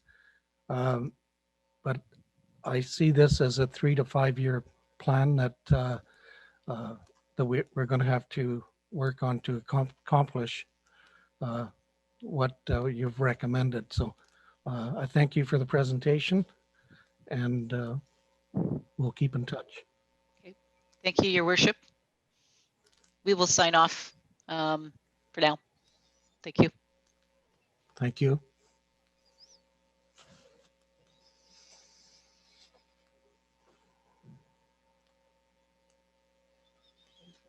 Okay. So I have a motion moved by Stacy White, seconded by Rick Owen. Be it resolved that the presentation from WSCS be received, that the recommendations presented be referred to staff for inclusion into the Town of Kirkland Lake Strategic Plan for 2021, and that an implementation plan be prepared as part of the 2021 work plan. All in favor? Motion carried. Item number 6, acceptance of minutes and recommendations. Motion moved by Lad Shaba, seconded by Stacy White. Be it resolved that council approve the minutes of the following meetings. Minutes of the regular meeting of council held November 17th, 2020, and that council accept the minutes from the following committee meetings. Minutes of the Museum Advisory Committee meeting held October 28th, 2020. All in favor? Motion carried. Reports of municipal officers and communications. 7.1. We have a delegation, or Richard Charbonneau, Waste Management Manager. Ashley Bilodeau. Through your worship, good afternoon, good evening. Before you today is a report to council with a request from Team Northern Throttle to utilize the snow dump for 2 events, as well as the airport for 1 event for their racing in 2021. Traditionally, this has been going on for a few years now. The drag races at the airport have been taking place for over 20 years. They've recently encompassed 2 snow drag events into their race season to be held over the winter months. They're requesting January 15th to 17th at the Goodfish Snow Dump, March 5th to 7th at the Goodfish Snow Dump, and June 23rd through 28th, inclusively at the airport. All COVID measures will be followed, and the guidelines with the health unit will be followed. They'll have to submit plans. We'll have to look at that because things could rapidly change with this pandemic. They may even be canceled indefinitely in 2021. We don't know. There are daily revenues associated with them renting out the airport for the 6 days, as per our airport user fee schedule. Now, the racing does cause a little bit of damage to the runway surface, wear and tear, burnouts, things like that, solvents, oils that could spill and degrade the surface. However, it is minimal. It is something that we do keep an eye on. If it got to the point where it would create undue stress on an aircraft or things like that, we would definitely bring that forward to council for consideration on the future of the event. However, I don't foresee that being a problem right now. The request is in line with our strategic priorities to review opportunities to increase tourism in and around Kirkland Lake, and to be fiscally responsible and to properly manage infrastructure for extending the life of the asset. Council have any questions? I also like to note that I do have the president of Team Northern Throttle, and I believe the vice president's with them as well, if you have any questions for them. Councillor Owens. I Owen, sorry. Yeah, well, there's only one of us here now, so. Although I do take offense to it. No, Casey, Counselor Owens mentioned a concern to me about these events prior to council meeting, and it happens to be a concern that I have had in the past. And I think it's a legitimate concern. These events attract people from outside the region. Temiskaming has done an excellent job at keeping COVID under control, and we're back down to 0 cases. We had 51 days prior to that with 0 cases. So what Casey suggested, and I concur with, is that the Northern Team Northern Throttle go back to the health unit and ask if there are specific measures that they should take because they're attracting people that could be coming from high risk territories and places like that.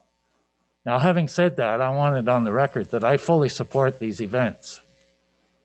And I'm sure that they could meet whatever, if the health unit suggests they needed extra precautions, that they would meet them.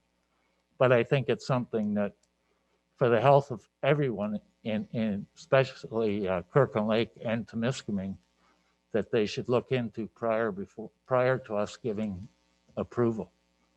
Because I'd hate to approve an event and have people come in and the next thing you know, we got an outbreak of COVID that's traced back to the event. Thank you. You want to? Through you, Your Worship. Similar to what took place back in August at the drag race at the airport, they had to have full support of the health unit before we released the airport to them. Similar is going to happen in 2021 for all 3 race events, unless we get confirmation and a solid plan from the health unit, Chief Medical Officer of Health, giving them the go-ahead because their plan on control measures, masking, social distancing, sanitizing, whatever, contact tracing, they have to do all that. And if that doesn't suffice, then we don't release the property. It's just that simple. I agree, Richard, sorry, Councillor Owen, because a couple of months back, the antique car parade was going to be put on, and there was concerns from the Temiskaming Health Unit as to the restrictions they wanted in place, and they had to meet that or make alternative method of delivery, and so you're quite correct. They are required, especially whether it's still a crowd of 50 or whatever the case may be. And I do note in the report to council that the group is still they want to put their plans in place as far as dates, but if the COVID situation requires additional restrictions that the health unit have ordered, then they will definitely either cancel or meet those things. So I do believe we can make a decision based on meeting the health unit restrictions, at least. Councillor Owen? Yeah, well, I watch Premier Ford every day on TV with his so-called updates. And there's a recommendation that you don't travel outside your district. And that keeps coming up. And these events will be attracting people from outside our district. I don't have a problem with that.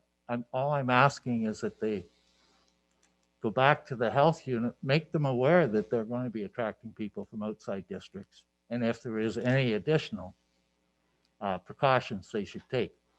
There's no doubt in my mind that they will meet all the recommendations that the health unit sets out. But at the same time, I want to keep Kirkland Lake and Temiskaming at 0 cases. And when you attract people from areas that have active cases, you're increasing the risk. That's all. I mean, I don't have any problems with the event. It's just a suggestion. Yeah. Thank you. I can understand your concern. I think the group understands the restrictions that they're going to have to abide by, or they will not conduct the event. So I think that's a reasonable request that they're asking for. They want to do some planning.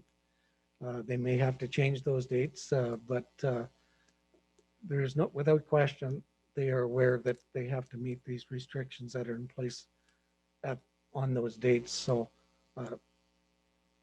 and if that includes that no out-of-town guests, well, so be it. Then they will have to make a decision. But I think you're right. If they meet the health unit restrictions, that's what should address any concerns that we have. Councillor White? Yeah, I'm certainly pleased with being able to, if we can, during a pandemic, to offer our facilities to this group. Though concerns were brought up as per usual in our reports, I'm glad to hear that any concerns are really resulting in a minimal damage to the area. So really there's no reason not to support this group. And I really appreciate the opportunity to bring, if we can, tourism to the area. And if we can't, to support our local groups. So thank you very much for bringing this to us. I might add, Mr. Preston is here. When we've had some minor issues at the events that took place, the group were quick to address them and to make sure they didn't occur again. And they've certainly been compliant in anything that we've asked them to do. So I'm quite confident they will continue in that method of delivery. So I'm not overly concerned, providing they meet the health unit restrictions. Councillor Ivanov. Yeah, I also fully support their these two events. I think they do an admirable job, and I'm sure they will abide by all the recommendations from the Temiskaming Health Unit. I think they have a great project, and hopefully the vaccine will be in before the summer event, and they can go full pin. Yeah. Thank you, Councillor Ivanov. Any further questions or comments? We have a motion. Motion moved by Rick Owen, seconded by Lad Chaba. Be it resolved that report number 2020-dev-061 entitled Team Northern Throttle Drag Races 2021 season be received. That council approve the request from Team Northern Throttle to utilize the Goodfish Snow Dump to host 2 snow drag race or drag events on the weekends of January 15th to 17th, 2021 inclusively, and March 5th to 7th, 2021 inclusively. And that council approved the request from Team Northern Throttle to utilize the airport from June 23rd to 28th, 2021 inclusively. All in favor? Motion carried.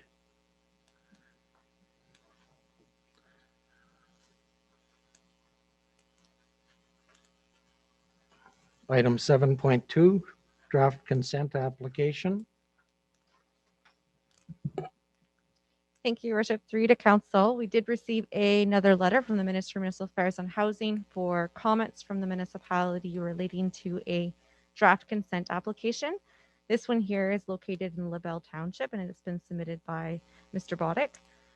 The recommendation from staff is to proceed in the same manner that we did a few weeks ago. So recommending that the province conduct a comprehensive review to determine whether development in the unorganized townships place an undue strain on public service facilities and infrastructure. So there was a second recommendation that went with the last report that I brought to council, which was to look at the potential for a planning area. That is something that I have discussed with the Ministry of Municipal Affairs and Housing staff, and I no longer want to recommend that to council at this point. I actually think it would result in more financial burden for the municipality from an enforcement standpoint than it would do any good. So I am free to give you a little bit more information if you need it, but otherwise the recommendation that we're moving tonight is to just go ahead with that comprehensive review.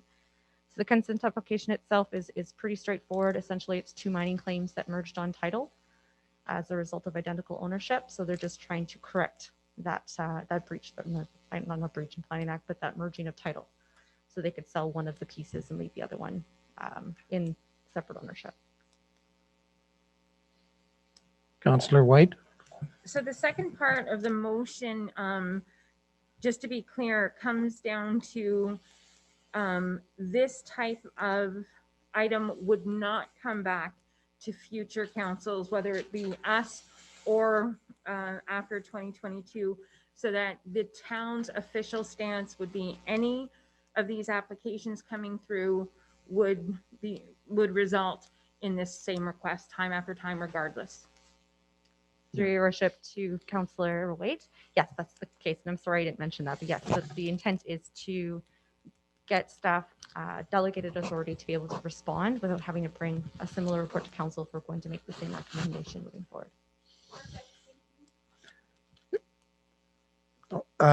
Just a comment. I just like to mention, I did speak with a couple of members or owners of property out on that Jordan Lake. And I think that parcel that they want to split up is that the Cottagers Group have formed a corporation and their intent is to purchase that. That's another issue that the Ontario government will have to deal with, and they could put restrictions on that as far as future building or additional lots as that's not their intent, but strange things happen, as we all know. But that's up to the province to deal with. So we're not objecting to what the province does as long as they do their due diligence as they would normally do. So I believe that's the way the motion is presented, as I understand correctly. Thank you. Any further comments? We have a motion. Motion moved by Stacy White, seconded by Eugene Ivanoff. Be it resolved that report number 2020-dev-060 entitled Draft Consent Application Number 54C201411, Boddick LaBelle Township be received, that staff be directed to respond to the Ministry of Municipal Affairs and Housing on behalf of the town of Kirkland Lake to advise the ministry that the town opposes any new development in unorganized townships as it contravenes the PPS and until such time as the following recommendation is addressed, that the province conduct a comprehensive review to determine whether development in the unorganized townships places an undue strain on public service facilities and infrastructure of surrounding municipalities, and that staff be directed to and provided with delegated authority to respond in the same manner on all future consent applications forwarded to the town of Kirkland Lake for comment from the Ministry of Municipal Affairs and Housing until such time as the province has conducted a comprehensive review. Any further comments? All in favor? Motion carried.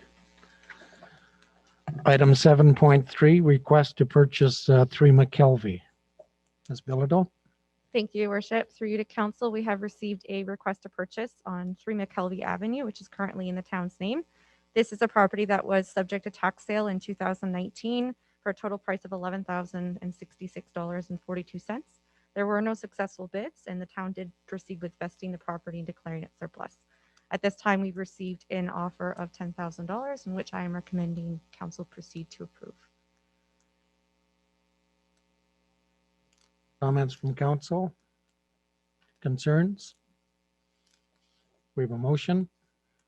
Motion moved by Eugene Ivanoff, seconded by Rick Owen. Be it resolved that report number 2020-dev-059 entitled Request to Purchase 3 McKelvey Avenue be received, that council hereby approves the sale of 3 McKelvey Avenue to Jerome Maritim for a sale price of $10,000, and that an authorizing bylaw be presented to council to permit the town of Kirkland Lake to enter into an agreement of purchase and sale to sell 3 McKelvey Avenue to Jerome Maritim.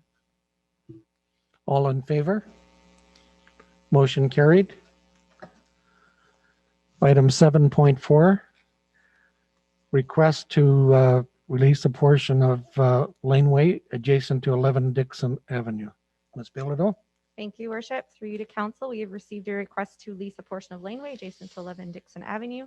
This one was triggered by law enforcement personnel recognizing that there was a vehicle parking within the laneway. There was no lease that was established at that point, and we circulated to the neighboring property owners to determine whether or not they was interested in leasing this piece. We would normally recommend purchasing property as per the new encroachments and municipal property policy that's been adopted by council. Unfortunately, this one here has telephone and gas that traverse the laneway, so that's why we are not proceeding with a recommendation for purchase. In order to protect the municipality from a liability standpoint, we do recommend proceeding with the lease for this for the duration of him parking there. I think that's pretty much it. I mean, there is revenues associated with the annual lease and some initial costs for setting up the agreement. Any comments from council? Questions, concerns? None noted. We have a bylaw or a motion, I'm sorry. Motion moved by Stacy White, seconded by Eugene Ivanoff. Be it resolved that report number 2020-Dev-061 entitled Request to Lease a Portion of Laneway adjacent to 11 Dixon Avenue be received, and that council authorize the town of Kirkland Lake to enter into a lease agreement with the owners of 11 Dixon Avenue. All in favor? Motion carried. Item 7.5, RFB 49316, construction services for the Swastika Water Pollution Control Plant. Thank you, Your Worship, through council. The Swastika project was initiated in 2016 when funding was secured from the provincial and federal government. At that time, Aqua Engineering was retained to perform the project management, and Stantec was retained to perform the engineering and the project management of the project.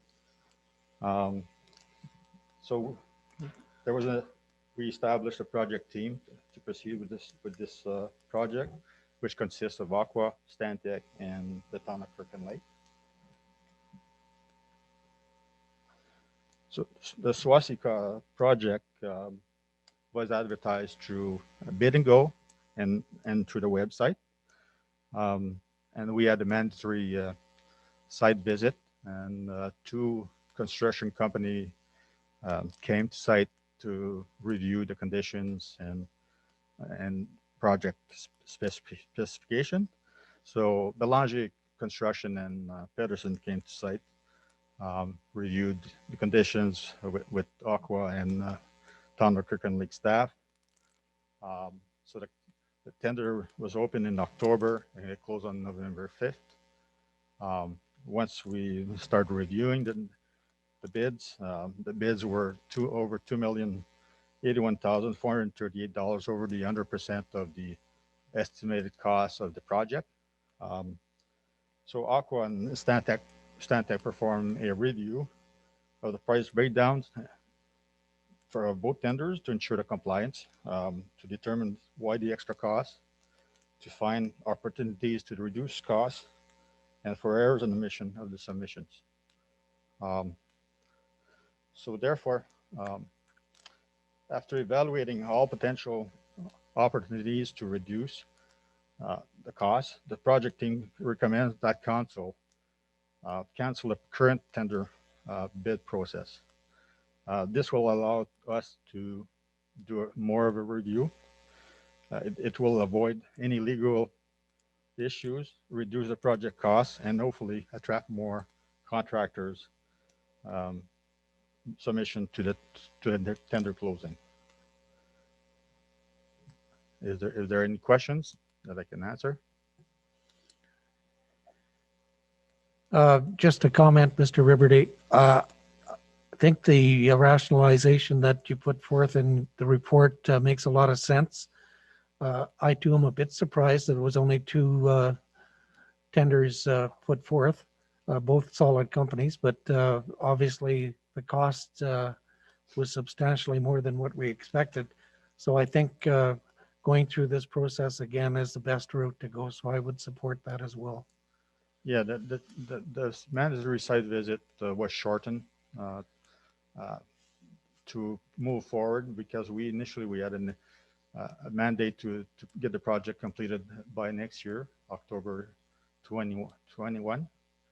But we had applied previously to the government, to OMAFRA, and they've extended our project to 1 more year. So we are faced with October 31st, 2022, which now allows us more time to do a bit more of a review and get the best price for the project. Councillor Owen? Since the bids came in 2 million over, should council be prepared that, like, $2 million is a lot of money to wipe out a project. Should we be prepared that the project's going to cost us more than what we originally thought? It's because, it started in 2016. Now Yeah. the cost for construction is more. Yeah, we do have to set aside more funds. Yeah, okay. Through the bidding process, if the budget is not complete by then for 21, we may know if there's any shortfalls or not at that point and adjust accordingly. Thank you. Yeah, I can understand where Councillor Owen is going, because when we're getting into the budget process here now for 2021, $2 million is a lot of money. What's your expectations, timelines on this, Mr. Riberty, that we would put the process out again and get a response? We'll start over again to do some reviews of the specification. So hopefully we can maybe, Christmas is coming, so there might be slight delay there. But I would probably say end of January, perhaps, or early February, we could retender and be ready for construction in spring. Okay, that will give us some opportunity to look at from the capital budget process as to what we have to allocate for that. So any further concerns or questions? Councillor Shaba. The pre-engineering cost should be fixed, in my view. So that should not really be part of your going forward with the different estimates. Engineering costs, like maybe the geotechnical, the surveying, and all of that, you don't really have to do that all over again. That should be you pay for those, I presume. So that should be coming out of your going forward estimate. Would that be correct? Yes, engineering process fairly done. We had to do a stage 2 for archaeology, and if there was we had to stop with the snow that we had initially. Then with the better weather, we were able to complete. So now we know more that there's no more issues that we're faced with that part of the project. So I think we're fairly in good shape in that respect. I believe all the studies, the permitting is pretty much finalized. So yeah, it's pretty much a set value. Okay. Any other comments? Questions? None? We have a motion. Motion moved by Eugene Ivanoff, seconded by Stacy White. Be it resolved that report number 2020-PW-010 entitled RFB 49316, construction services for the Swastika Water Pollution Control Plant decommissioning and sewer system connection to the Kirkland Lake wastewater treatment plant be received. That council hereby cancels RFB 493-16, construction services for the Swastika Water Pollution Control Plant decommissioning and sewer system connection to the Kirkland Lake wastewater treatment plant tender that closed on November 5th, 2020, and that staff be directed to retender RFB 493-16, construction services for the Swastika Water Pollution Control Plant decommissioning and sewer system connection to the Kirkland Lake wastewater treatment plant after an engineering review. No further questions? All in favor? Motion carried. Thank you, Mr. Riverdy. 7.6, naming of the community complex. Ms. Bonnie Sackrider. Thank you, Your Worship, through you to Council. On the November 3rd, 2020 Council meeting, Ms. Marianne Mavernack did delegate to Council regarding the naming of the community complex after a motion regarding retaining the name was defeated approximately a year ago. As a result of this delegation, Council requested that staff bring forth recommendations from the Parks and Recreation Advisory Committee. On November 30th, the Recreation and Parks Advisory Committee met and brought forth the recommendation that the Parks and Recreation Advisory Committee recommend to Council to retain the name of the Joe Mavernack Community Complex. At this point, staff are recommending that that recommendation be approved by Council. The reason we're bringing it forth to you at this point is that back in 2000, a bylaw was not passed by Council, and we would now like the bylaw to be passed. If Council does agree to this, then the name of the community complex will officially become the Joe Mavernack Community Complex. In terms of financial considerations, there are none to allocate the name Joe Mavernack Community Complex. There will be costs to procure and erect a new sign. In conversation with Ms. Mavernack, she has identified that their family is interested in covering a good portion of the cost of the sign. So at this point, staff are recommending that the name officially be referred to at all times as the Joe Mavernack Community Complex, and that staff place $20,000 in the proposed capital budget for budget deliberations. So that would come back during budget deliberations for discussion purposes. Are there any questions? So we certainly do appreciate the ability to fix the wrongs of the past and pass a bylaw to make the name official. That's how this controversy got started so many months ago. And so we certainly appreciate that we can right those wrongs tonight. My concern is we did put funding away, correct, prior for this item. How much do we have put away for this?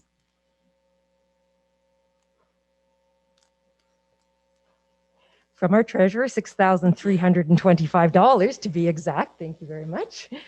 So those dollars were put in past capital budgets, and because of the ongoing discussions about the naming, those dollars were not spent. Councillor White. So I do realize that you're just asking that for permission to ask for this money in the future. You're not asking for it now, but considering what we just received this evening and realizing that we have a massive infrastructure deficit, is it really prudent at this time to even consider such a grand scale purchase for a building? Because I understand that it's a digital sign that we'd like to procure for the building that would include future costs as well, correct? It's not just something like a wooden sign or something you'd pick up at Sutherland Printing or Creative Designs. That would just be stagnant one-time cost, that's it. So my biggest concern right now is that allocation of funds or the asking for allocations of funds, considering what we were just told this evening. So that would be my only concern with it. Thank you so much. If I could clarify one aspect about the sign, it is a locally, to the terms of what we've done so far, we would hopefully locally procure it, and it is a static sign. So we hadn't had discussions about a digital sign. We have not determined at all by any means what that actual sign would look like.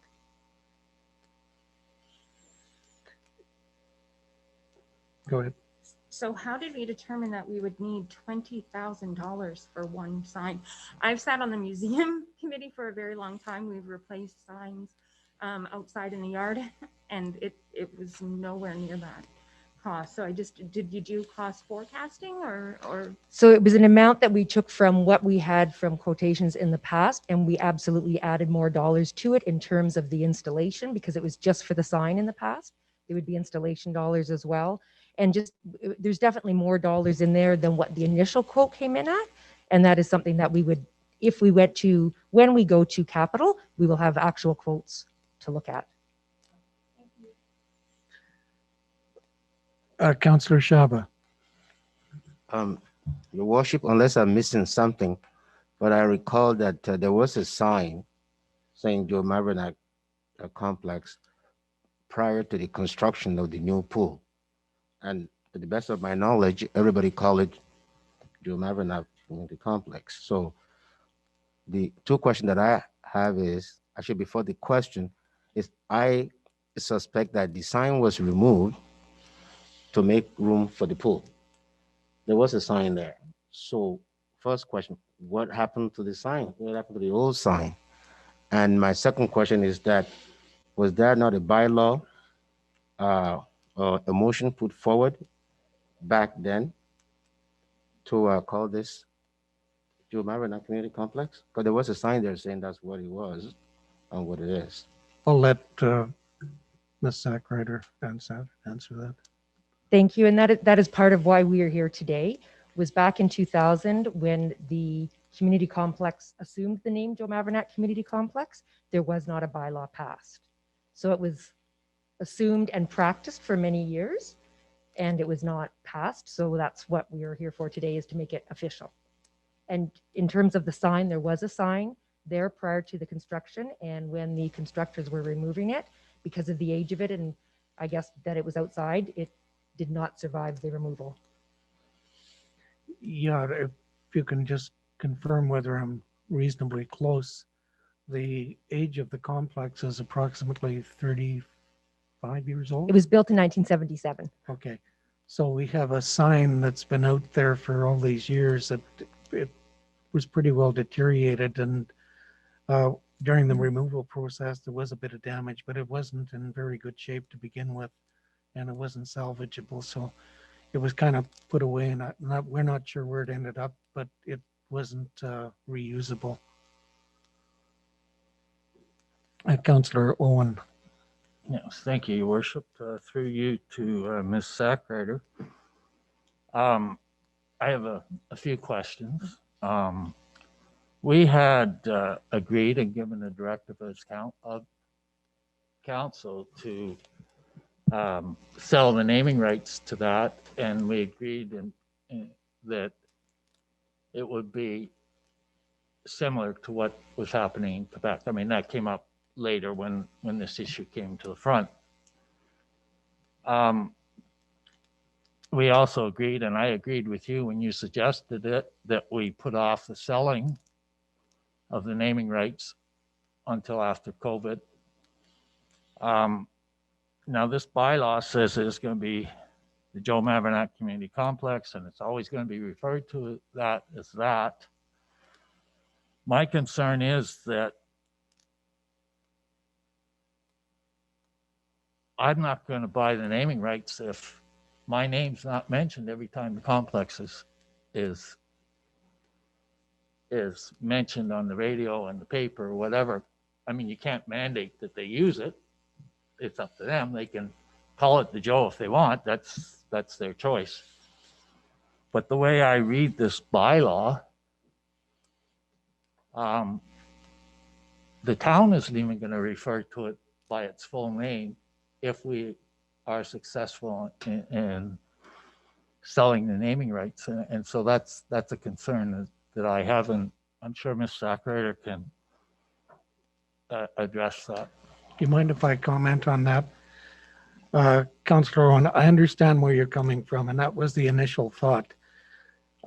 There's been such a controversy over this name change that, quite honestly, I think it's a pipe dream to think that some major corporation is going to come along and give us a substantial amount of money to for the naming rights. I mean, any corporation worth their a CEO would certainly shy away from controversy. When they name a building, get the naming rights, they want it to be a positive thing and a contribution to the community, not to take away from the fact that there's a lot of history there and legacy from former Mayor Mavernack. There is no way any CAO is going to get involved.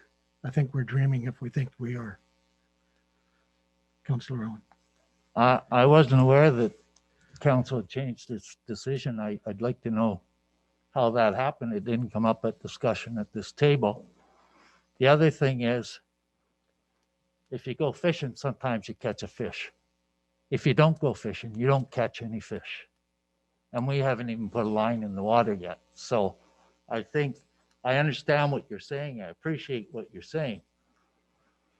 But mining companies have a social responsibility to give back to the communities that they live in. That's part of the modern mining situation. And I think it's premature to say that when we haven't even tried, that no one's going to want to put their name on the building. It's a beautiful facility. It's better than any other facility in northeastern Ontario. There's an opportunity, and we have to look at all sources of revenue, and that's what council decided to do. And as far as I'm concerned, council never changed its mind. We agreed to delay it, yes, but we did not, as a council, decide not to try and sell the naming rights. That's why we're having this discussion today, Councillor Owen. No. I thought this was about, well, okay, but that should be made quite clear. There's no mention in here that I saw of whether or not we were going to reverse our decision on trying to get revenue for the town. That's why we're having the discussion. Our consultants said we have limited access to revenue. This is one avenue, and we're going to throw our hands up in the air before we even try? How could we turn our backs on a potential revenue? If it doesn't work out, it doesn't work out. But you got to be in the game. You got to look at revenue streams and you got to consider them. We identified this as a potential revenue stream. Now's not the time to say no, not without asking. If we put it out there and nothing happens, then I'll be in full agreement that, yeah, that didn't work. But if we don't try, we don't know. Do you have any other input, Councillor Avanoff first? I think, I mean, the arena in Rouen is a Davy Keon, and now it's the I Am Gold Davy Keon. So the mining company hyphenated and put their name on that arena. I think we could probably do the same thing in Kirkland Lake and avoid a lot of bad PR. I think everybody's called it the Joe for a very, very long time. I think I support the committee and in the recommendation to call it the Joe Mavernack Community Complex. Councillor Shaba. I'm going to support this motion because I knew Joe Mavernack for many years, and he did a lot for the town. However, as a compromise, after listening to all the asset management and all the buildings and assets that needed to be repaired, if any corporate organization, if they come along, there should be room for them at the complex. I mean, we have an old pool. There's nothing, we're not doing anything with that, the old swimming pool. Maybe a corporate organization could come in and say, well, we're going to put our money into this and keep that going for years to come. So there could be a compromise whereby that would be Joe Mavernack. Then you go inside the complex. There are many areas that we can essentially retail out to other people. That way we still get that stream of revenue that Councilor Rigowan is worried about. Ms. Sackrider? Any thoughts on that? Well, any thoughts I on? just don't know if was there a specific question? Sorry, there was a lot of Well, discussion. in regards to Mr. Chavez or Councillor Chavez' recommendation. for And I've heard that consideration. discussed at this table before, and I think it makes perfect sense that there would be room for more than one name on the facility. I can live with that. I think in my conversations that I've had with Ms. Mavernack and yourself, I think she was acceptable to that that as well. So if who go ahead, Councillor Owen. Okay, so I'm very confused, and I just want a clarification as to what we're doing here. We passed the bylaw as it, or the resolution, whatever it is, as it reads. But we are also, and we did, when Ms. Mavenak made her presentation, I'm sure she said she mentioned the Dave Keon situation and when it was agreeable to that. Am I not right, Ms. Sackrider? I believe so, yes. Yeah. So I don't have a problem with the bylaw as long as we're going to pursue the opportunity of that revenue stream that may or may not be available to us. I just don't want us to throw our arms in the air and say, you know, that's it. And I'm not objecting to the complex being called the Joe Mavernack Complex. It's unofficially been that for a number of years, but I just want clarification that we're still going to pursue. Well, I think there's two things here, Councillor Owen, is the name and the availability of adding an additional name, plus the amount that the town is prepared to budget for the signage. Well, So we'd have to amend this motion. First of all, I think, can I ask if we are in favor of the name change? Is that, this could have been easier done, I think, in two motions, but, okay, so it's the dollar amount that we want to put towards this. I cannot support $20,000. I know the Mavernacks are prepared to contribute to this for this case, but and I must say the Mavernack family has been very good to our community. They've made substantial donations to the, I believe it's the library, and we don't forget that. They were, and Joe himself was a big part of this community for many, many years. So I'm prepared to go. I'm more of the $8,000 amount of our contribution, which is a little more than what we have set aside. But I cannot support $20,000. So we need to come up with an agreement on the amount. Councillor Owen? Yeah, the $6,325 figure, that money's there. Yeah. It's so- in reserves. Yeah. So I'm just So what, adding. okay, the I just difference, want, yeah. so whatever we decide tonight will be added to that 6,000. My concern is that if we are successful in selling the naming rights, that this sign will have to be somehow designed so it can go on top or whatever, like. Yeah, I know, I just, so 8,000, I You don't, want to speak on? No.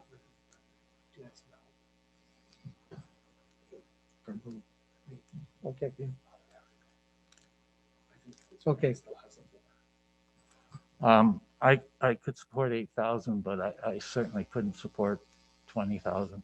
Yeah, I think there's a way of the signage, if there was a sponsor that wanted to have naming rights as well, to have two signs on the building.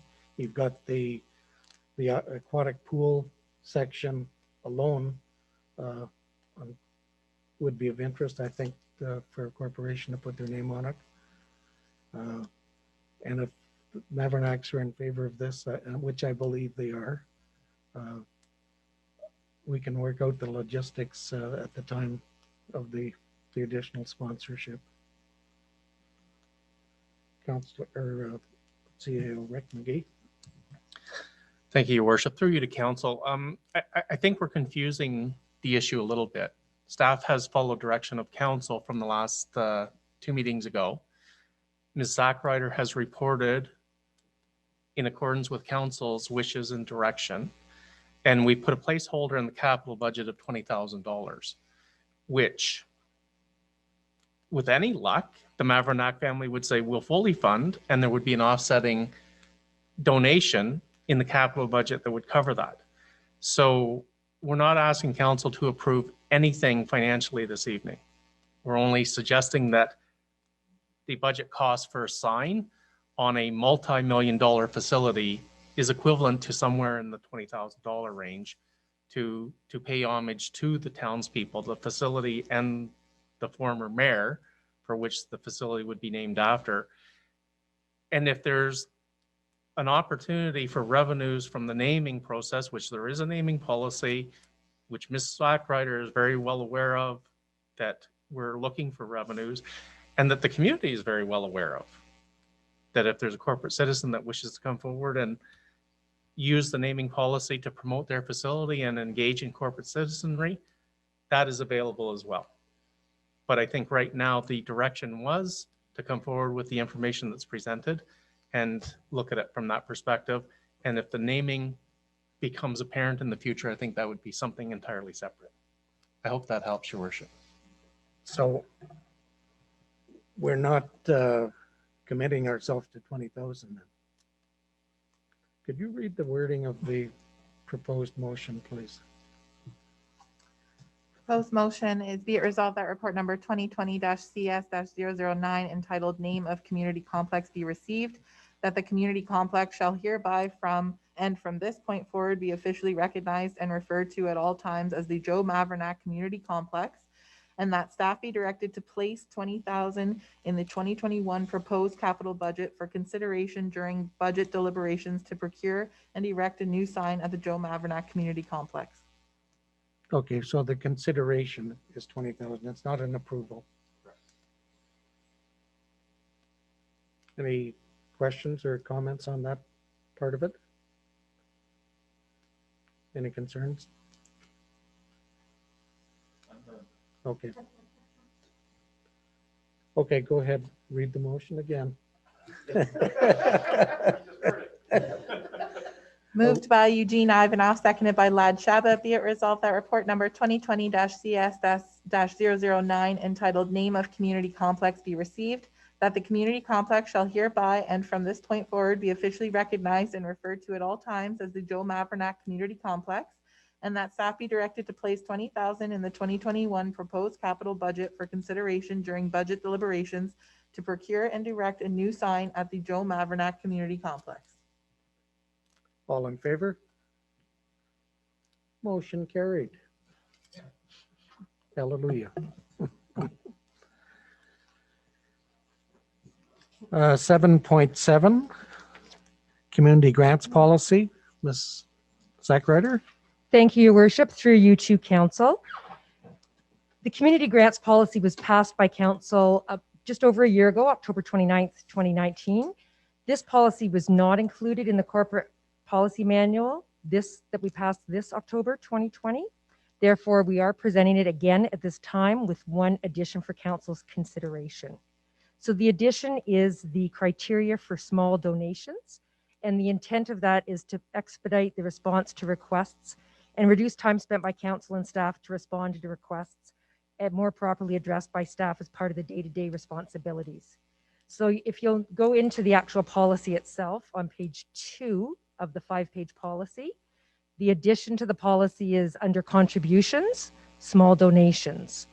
So it reads that staff may approve donations with a value not to exceed $100 requested by local, not-for-profit organizations. Staff will report all small donations quarterly with key performance indicators.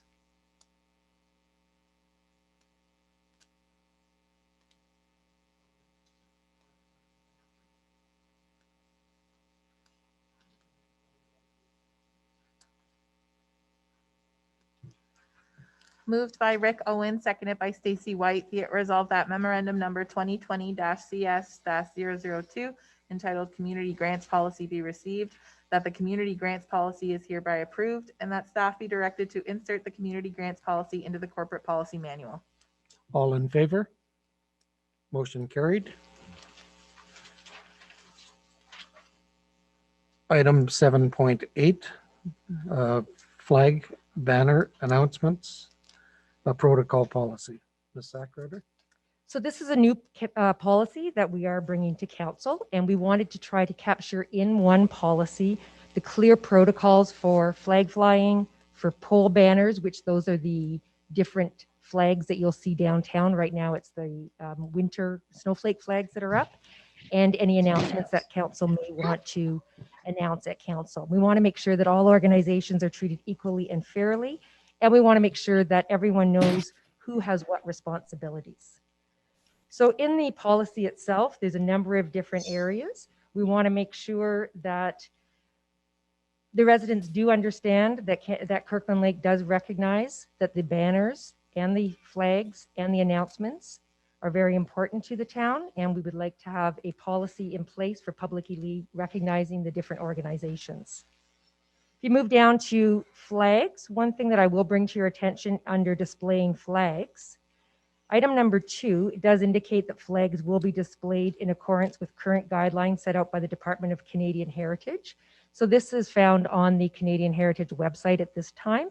And one area that we should bring our attention to is that the Canada flag is always flown alone on its post. So we have had requests in the past to have other flags flown beneath our flag. That is in contravention to policy on Canadian Heritage site. We do have 3 flagpole locations in Kirkland Lake on municipal property that fly the Canada flag. So they're at Town Hall, Development Services and Public Works, and Miners Memorial Monument. There's information in here about half-masting. The majority of this does come from the Department of Canadian Heritage, and then we've added in our own areas for when we would fly the flag at half-mast for local citizens as well. In terms of pole banners, so this is brand new. We have not had a policy on this in the past, so I'll just draw your attention to a few areas. So we've indicated in the policy that seasonal pole banners will be installed 4 times per year. So that will be the minimum that residents and council will be able to see something that's to do with winter, spring, summer, or fall. If there are requests from user groups outside of that, it will be done as a process. So they will apply to have their pole banner flown. They will supply the banners themselves. We've got some criteria in here of the size, if people want to go out and buy them, what type of material they should be looking for. The Department of Public Works will coordinate that. They're the ones that do the installation. And then we can set up based on staff time, what other pole banners can be flown in between the seasonal ones. So for example, just prior to having the winter ones up, the Royal Canadian Legion had presented to council and asked to have their banners flown. So that would be something that we could do in between probably the fall and the winter ones. The one area that also take a look at, if you don't mind, is under the costs, which is on page 7. So this is new. We're saying that the applicant is responsible for the cost of supplying the banners as well as installation and removal fees. So this is new. So we will bring forth to council with user fees what an appropriate cost is to have the banners put up and down. And then if the organization would like to have that waived, they can certainly apply during the community grants program, and then council would be able to waive that amount if they felt that was in their best interest. So it gives the organizations that are used to having their banners up there the same opportunity to continue, but it does give us some rules to follow if we have increased interest in the future. The last part of this is do you want me to stop there? Go ahead. Oh, Councillor Ivanov. Ms. Sackrider, could somebody do their own installation? No, so in terms of liability on the town old poles and brackets, we do have to do the installation. The last part of this is about announcements. And this is basically giving council or any councillors the opportunity to announce at any regular council meeting a day, a month, a week of something that is a cause for the greater good of residents. So it just gives a bit of criteria about how that can happen. And this way we're trying to be consistent with announcements, with the banners and with our flag flying. So Ms. Sackrider, would that include the use on the website? The town website as far as announcements? This was just in regards to announcing at a council meeting. So Okay. were you thinking an announcement for an organization on the website? Well, I see under things to do, I think there's a list of 4 or 5 different groups, the Legion, Multicultural Association. Some of them have already put what services they do provide. So I wondered if this kind of encompassed that too, or that wasn't the train This of thought on particular this. policy did not No. touch Okay. on anything on the website. Okay.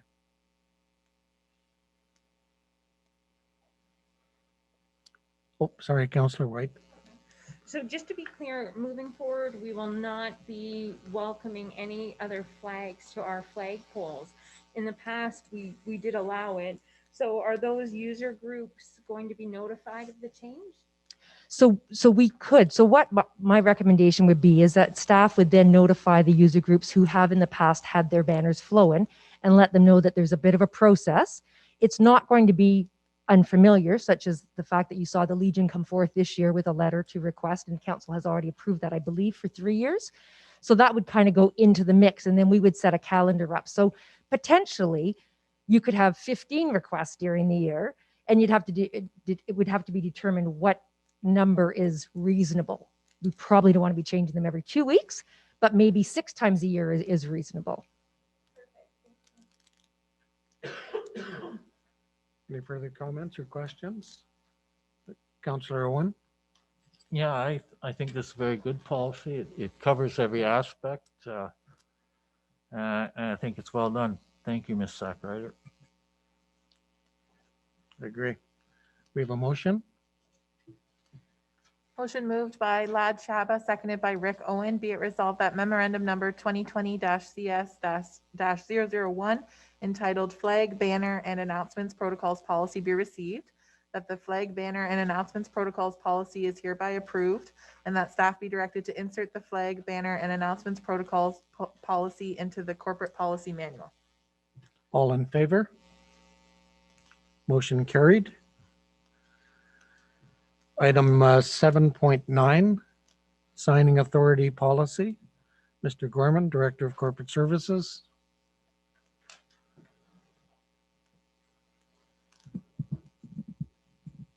Thank you, Your Worship, through you to council.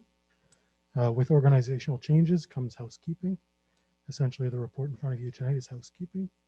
With the upcoming retirement of Ms. Loach, we're looking to remove her from our signing authority policy and in her place Ms. Schumacher. Are there any questions? Sorry. Yeah, no, sorry. So it's just essentially housekeeping. Yeah, it's essentially housekeeping what I've put forward there, Mayor Kiley. Remove Nancy on the basis of her retirement and bring Ms. Schumacher on her acceptance of the executive director role of TPR. Any comments or questions? Concerns? None noted. We have a motion. Moved by Eugene Ivanov, seconded by Stacy White. Be it resolved that memorandum number 2020-FIN-009 entitled Signing Authority Policy be received, that the signing authority policy is hereby approved, and that staff be directed to insert the updated signing authority policy into the Corporate Policy Manual. All in favor? Motion carried.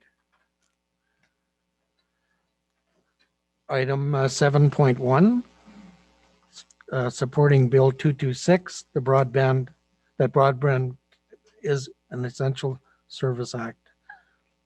Clerk Megan Elliott. Thank you, Your Worship. Through you to council, last meeting correspondence from John Vantoff was received saying that he's proposing Bill 226. The Broadband is an Essential Service Act, and direction was given to provide a motion of support. Yeah, I think we discussed it at the last meeting, and his private member's bill is I think, going into second reading shortly. So I think we should support this. So any other comments, concerns? Motion, please.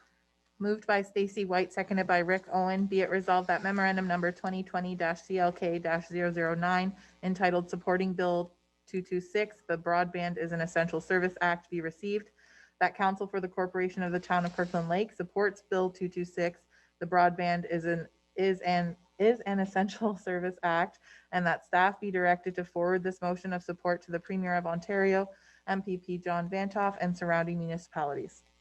All in favor? Motion carried. Item number 8, consideration of notices of motion, none noted. Number 9, introduction, reading, and consideration of bylaws. We have a motion.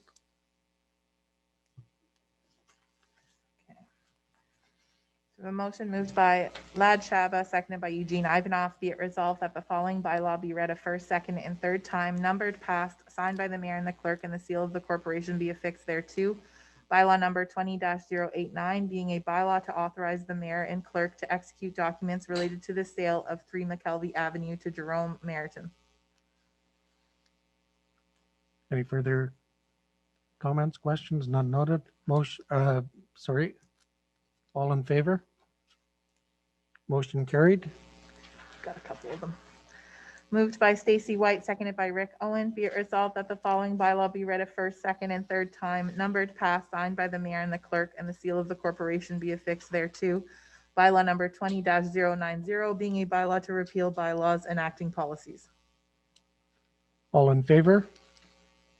Motion carried. Moved by Lad Shaba, seconded by Stacy White.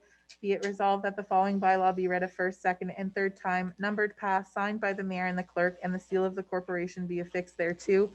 Bylaw number 20-091, being a bylaw to authorize the mayor and clerk to execute an agreement with Call to Recycle Canada, Inc. for the collection of used consumer-type portable batteries. All in favor? Motion carried. Item 11, notice of motions, none noted. Sorry, your worship. Oops, sorry, you have more? One more bylaw. Sorry. Motion moved by Stacy White, seconded by Eugene Ivanov. Be it resolved that the following bylaw be read a first, second, and third time, numbered, passed, signed by the mayor and the clerk, and the seal of the corporation be affixed thereto. Bylaw number 20-092, being a bylaw to authorize the mayor and clerk to execute documents related to a lease agreement with Michael and Glenna Johnson for a portion of laneway adjacent to 11 Dixon Avenue. All in favor? Motion carried. Okay, item 11, notice of motion, none noted. Councilors' reports, item number 12. Any comments? Councilor White? Yeah, just as the year winds down, we're getting closer to Christmas, and I just wanted to pay tribute to a couple of volunteer groups within the town of Kirkland Lake that don't really get the pat on the back they deserve. Of course, it's the Museum Auxiliary and the newly created last year Friends of the Library. The Museum Auxiliary members not only fundraise throughout the year, but they actually donate their time at the museum, staffing events, making food, even gardening if it's required of them. This past year, they donated and raised more than $5,000 to the My Story, My Tattoo exhibit.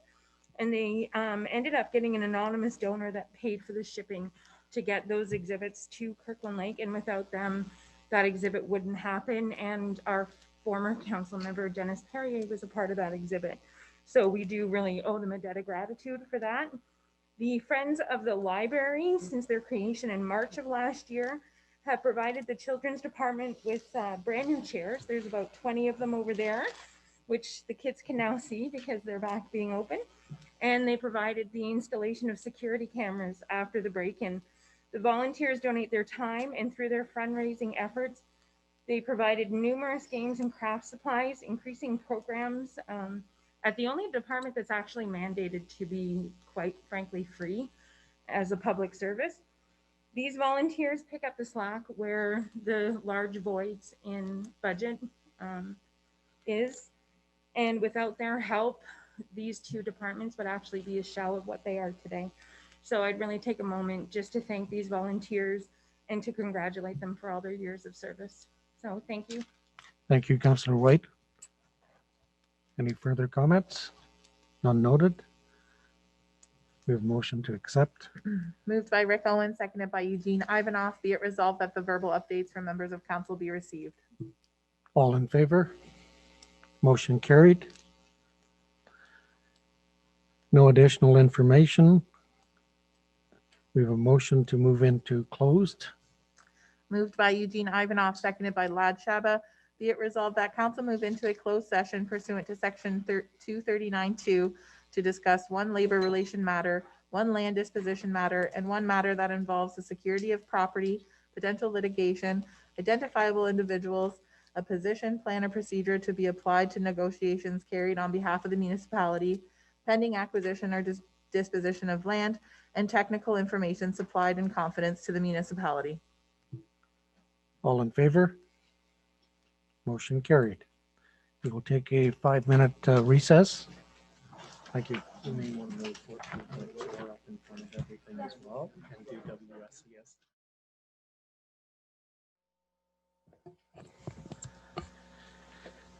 WSCS. Matters arising from the closed session. None noted. Confirmation bylaw. Moved by Eugene Ivanov, seconded by Stacy White. Be it resolved that the following bylaw be read a first, second, and third time, numbered, passed, signed by the mayor and the clerk, and the seal of the corporation be affixed thereto.